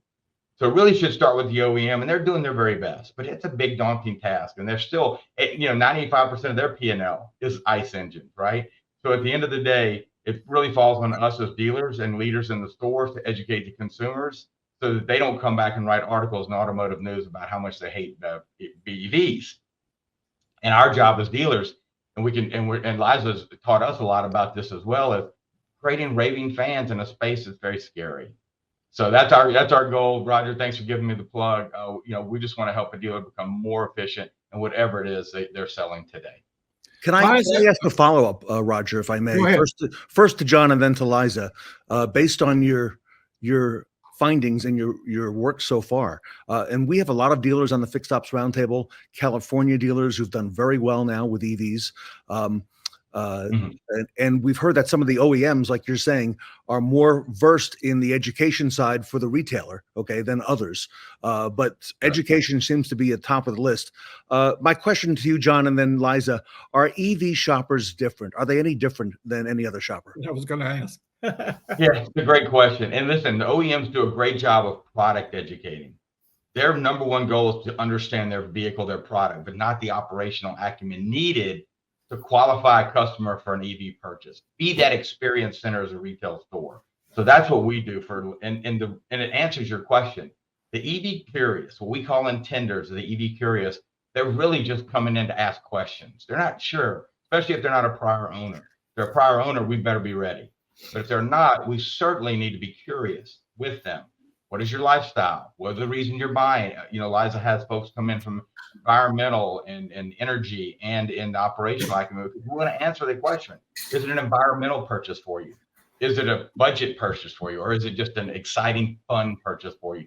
Torque makes you want to go buy this car. Once you figure that out, then you have to understand, what's your lifestyle? Do you commute 150 miles a day? Things like that. So you actually become a true advocate or consultant for the dealership. At the end of the day, typically they won't buy the ICE engine right away. They're just curious. Sometimes they do, which is exciting. But you built a relationship for when the next time they're ready to make a purchase and an ICE could fit, to come back to you. So that's all we're trying to do. And just to clarify, you meant an EV. Yeah, I mean EV. Yeah, that's right. So yeah, certainly, Ted, they're much different. Yeah, I would agree. There's some very key differences. One thing that John mentioned that I want to expand upon is it is very important when talking to an EV customer that you don't just assume that they're buying an EV because it's good for the environment. That is not the case anymore. Maybe in the very beginning of EVs, that was a driving factor. And I think it actually allowed EVs to become way too political in our country. But when we're talking to EV consumers today, that's just one of maybe 5 or 6 reasons that a consumer is looking at an electric vehicle. So what we don't want is a sales associate going down a path that is not meaningful to a consumer. The same way years ago, when you talk about an internal combustion engine, you've got to understand what the hot buttons for the customer are, right? Don't assume that the performance of the ICE vehicle is why they're coming in. Maybe it's safety, maybe it's the size for their family, et cetera. So it's the same thing with EVs. There are just different reasons that drive people potentially to look at an EV than an ICE. So understanding that is key. The data also shows that EV buyers are taking longer to make decisions than an ICE vehicle buyer, which that is expected as well. It's new technology. There are more questions that they need to ask. They need to understand how they're going to charge it, where they're going to charge it, what that looks like at their home and their work. The incentives around EVs, it's a different way that we approach it with the consumer because they're not necessarily in our control.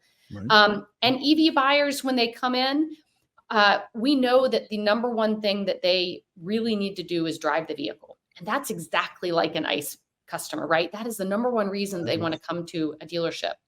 And I think we have an opportunity, and a lot of us are taking advantage of this. We have opportunities even more with EVs to take them out into the community to events, because I think there was a data, and John might have shared this, I think it was from Cox, around when somebody sits in an EV, not even drives, but especially if they drive it, the percentage increase of the likelihood of them buying an EV is exponentially higher.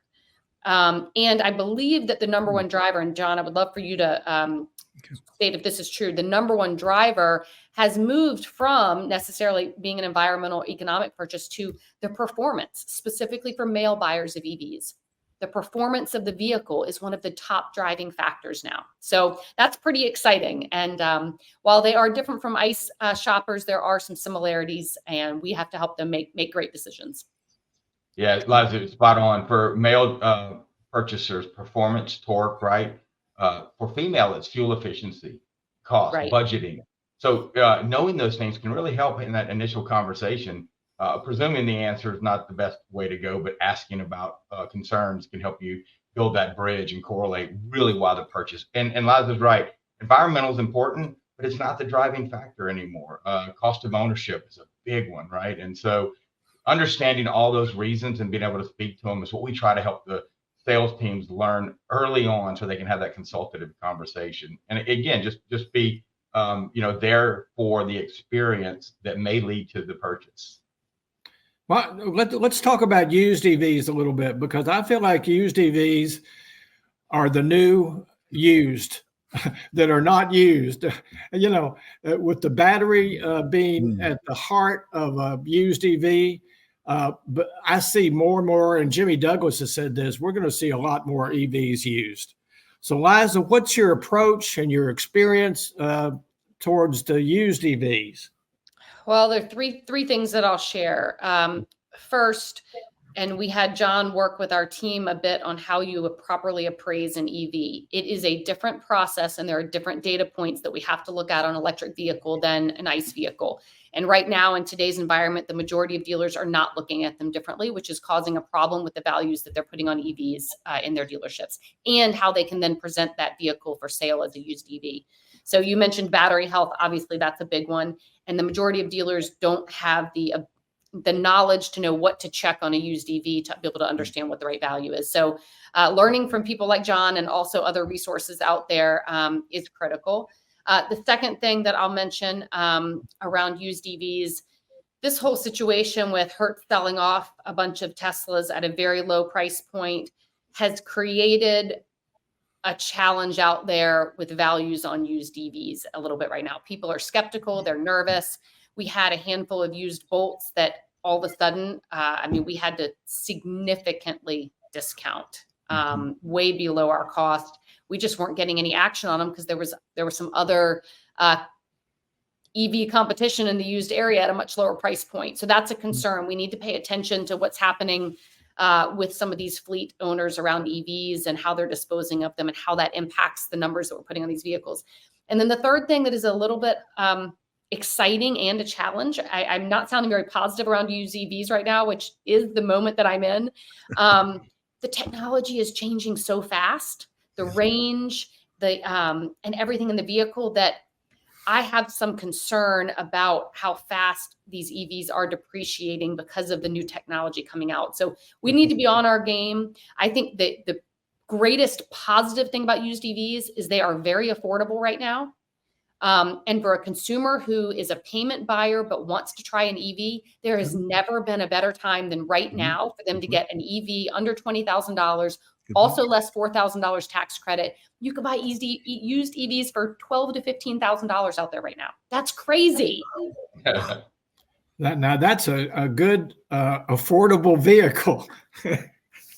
Yeah, it's really good for the consumer right now. But we've got a lot that we need to go through in the next 12 to 24 months on the used EV side, I think, to really get the market where it's supposed to be, and both on the consumer side and the dealer side. Well, and I really wouldn't be showing my respect and total focus on fixed operations if I didn't add this. Some recent survey work just came out from Carlisle Company. Actually, they're part of a group now called Ducker Carlisle. But what the research showed was that only a third of the service advisors feel comfortable with answering EV questions.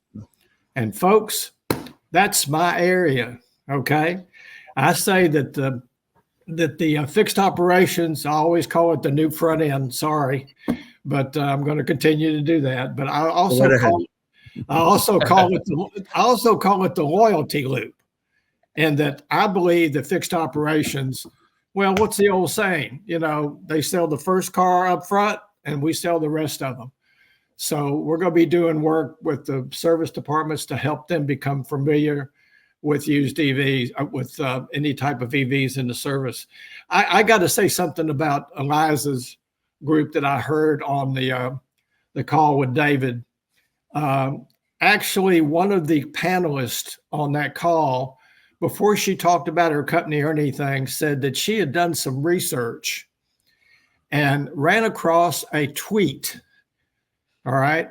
A customer who had tweeted, and they tweeted this, that they passed up 2 Chevrolet dealers to come to Liza's Chevy dealer in her group because of what she knew about Liza's dedication to informing customers about EVs. I think that's the ultimate consumer memorable experience, folks. Well, thank you. I'll tell you, Roger, our sales, one of our sales managers at that particular Chevy store was one of the first ever Bolt customers. Yeah. He has been driving an electric vehicle himself for many, many, many years and is a huge advocate. And when you have someone in the store who can speak from personal experience, who believes in it, now he sells a lot of ICE vehicles too, but having a sales manager in the store that is that committed to and educated about, it's a huge benefit to our customers. Can I follow up, Roger? The point on the service advisors, John Ellis, we all know that the customer has that ongoing relationship with the service advisor, and the service advisor speaks to so many more people a day than the salesperson on the front end. Talk to us about the importance of educating that service advisor for that ongoing relationship, again, in terms of retention and keeping the customer. Yeah, I think it's probably the most pivotal point of that because after the sale in EV land, we're a lot more sensitive to the vehicle and want questions answered a lot quicker, right? We don't understand the technology. Service advisors are our first point of contact typically if we feel like something's wrong with the car. And usually it's not, but you'll call the service department or be transferred to the service department. We need to be ready for those calls and understand what they're asking and the things they're displaying either on their dashboard or they're hearing in their vehicle's command center, we'll call them for the EVs, and answer those pretty quickly and easily over the phone, or to say, hey, that needs to come in. That's not like an issue we need to see firsthand. And that creates an experience of, I know the car, we understand the technology, and we're going to make sure that your experience, your ownership experience is really seamless, right? We've sold you this vehicle because it was right for you. Now we're going to teach you how to own it. And that service advisors have a big play in that. The other part, which the used EVs I'm excited about. I know I've owned 2. I own one right now, and I've lost tremendous value in the car. So I'm part of that consumer experience of understanding that as Elon keeps dropping prices and Hertz keeps dumping cars or other negative news comes out, that the value of my car has dropped significantly in the retention side. But what we're going to find, I believe, and this is big for our fixed ops department, is total cost of ownership is going to create a retention algorithm for EVs that are far outweigh ICE down the road, because 20 moving parts versus 2,000 make it a lot easier for us to maintain the vehicle's durability and reliability, but also its value. The battery is pretty much 40 to 50% of its total cost, along with the motor.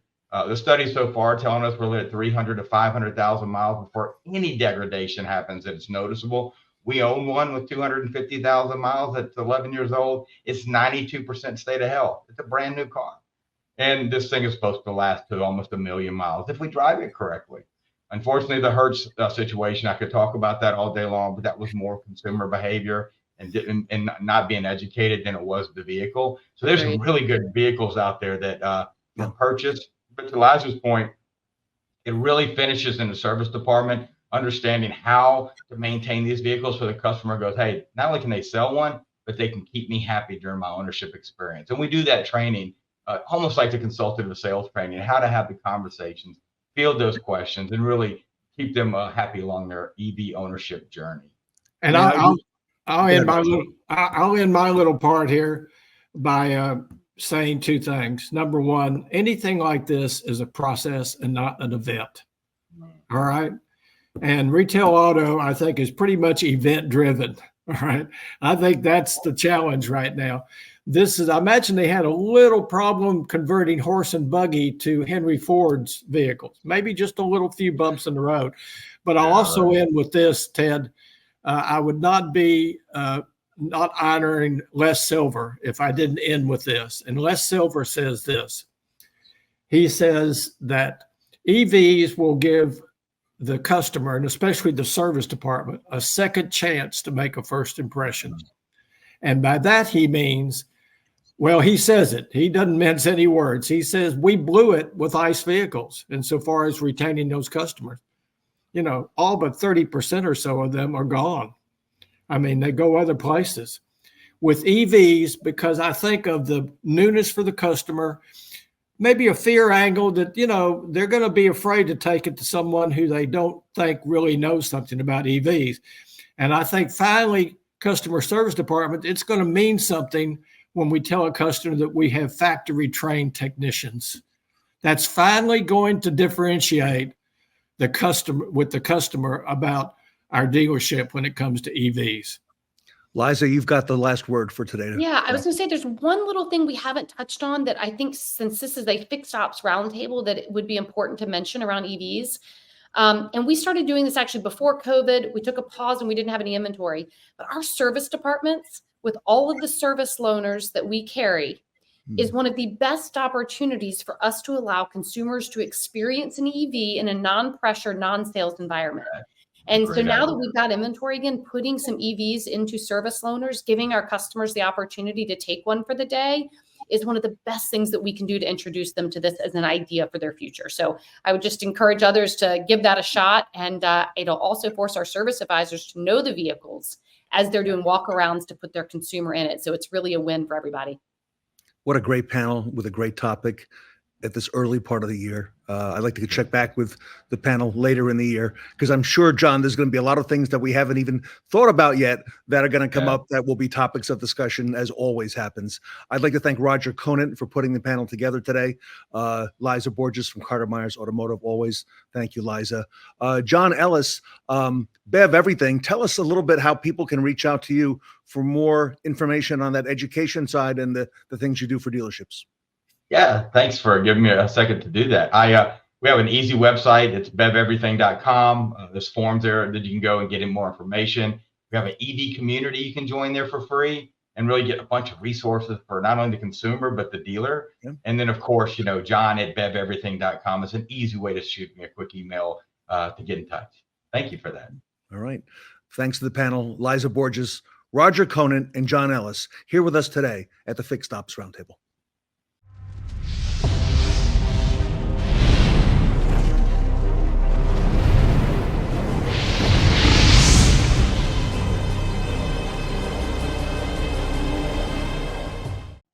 With the help of the Knights of the Round Table and the true believers of the hours, we were able to pull the sword from the stone and celebrate another enchanting event.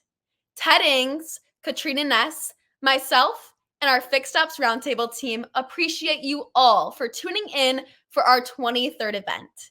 It's thanks to you that we get to enjoy our 5th anniversary of the Fixed Ops Roundtable. Make sure to set a reminder for Monday evening at 8 p.m. Eastern to watch our live After Dark show, where we will be announcing the Best Practice Award winners. Now, don't bounce just yet. Set back your clocks, because the Fixed Ops Roundtable is rewinding back to the 90s for our next event, May 13th through May 16th. This event is going to be the bomb. You're not going to want to miss it. Until then, hasta la vista.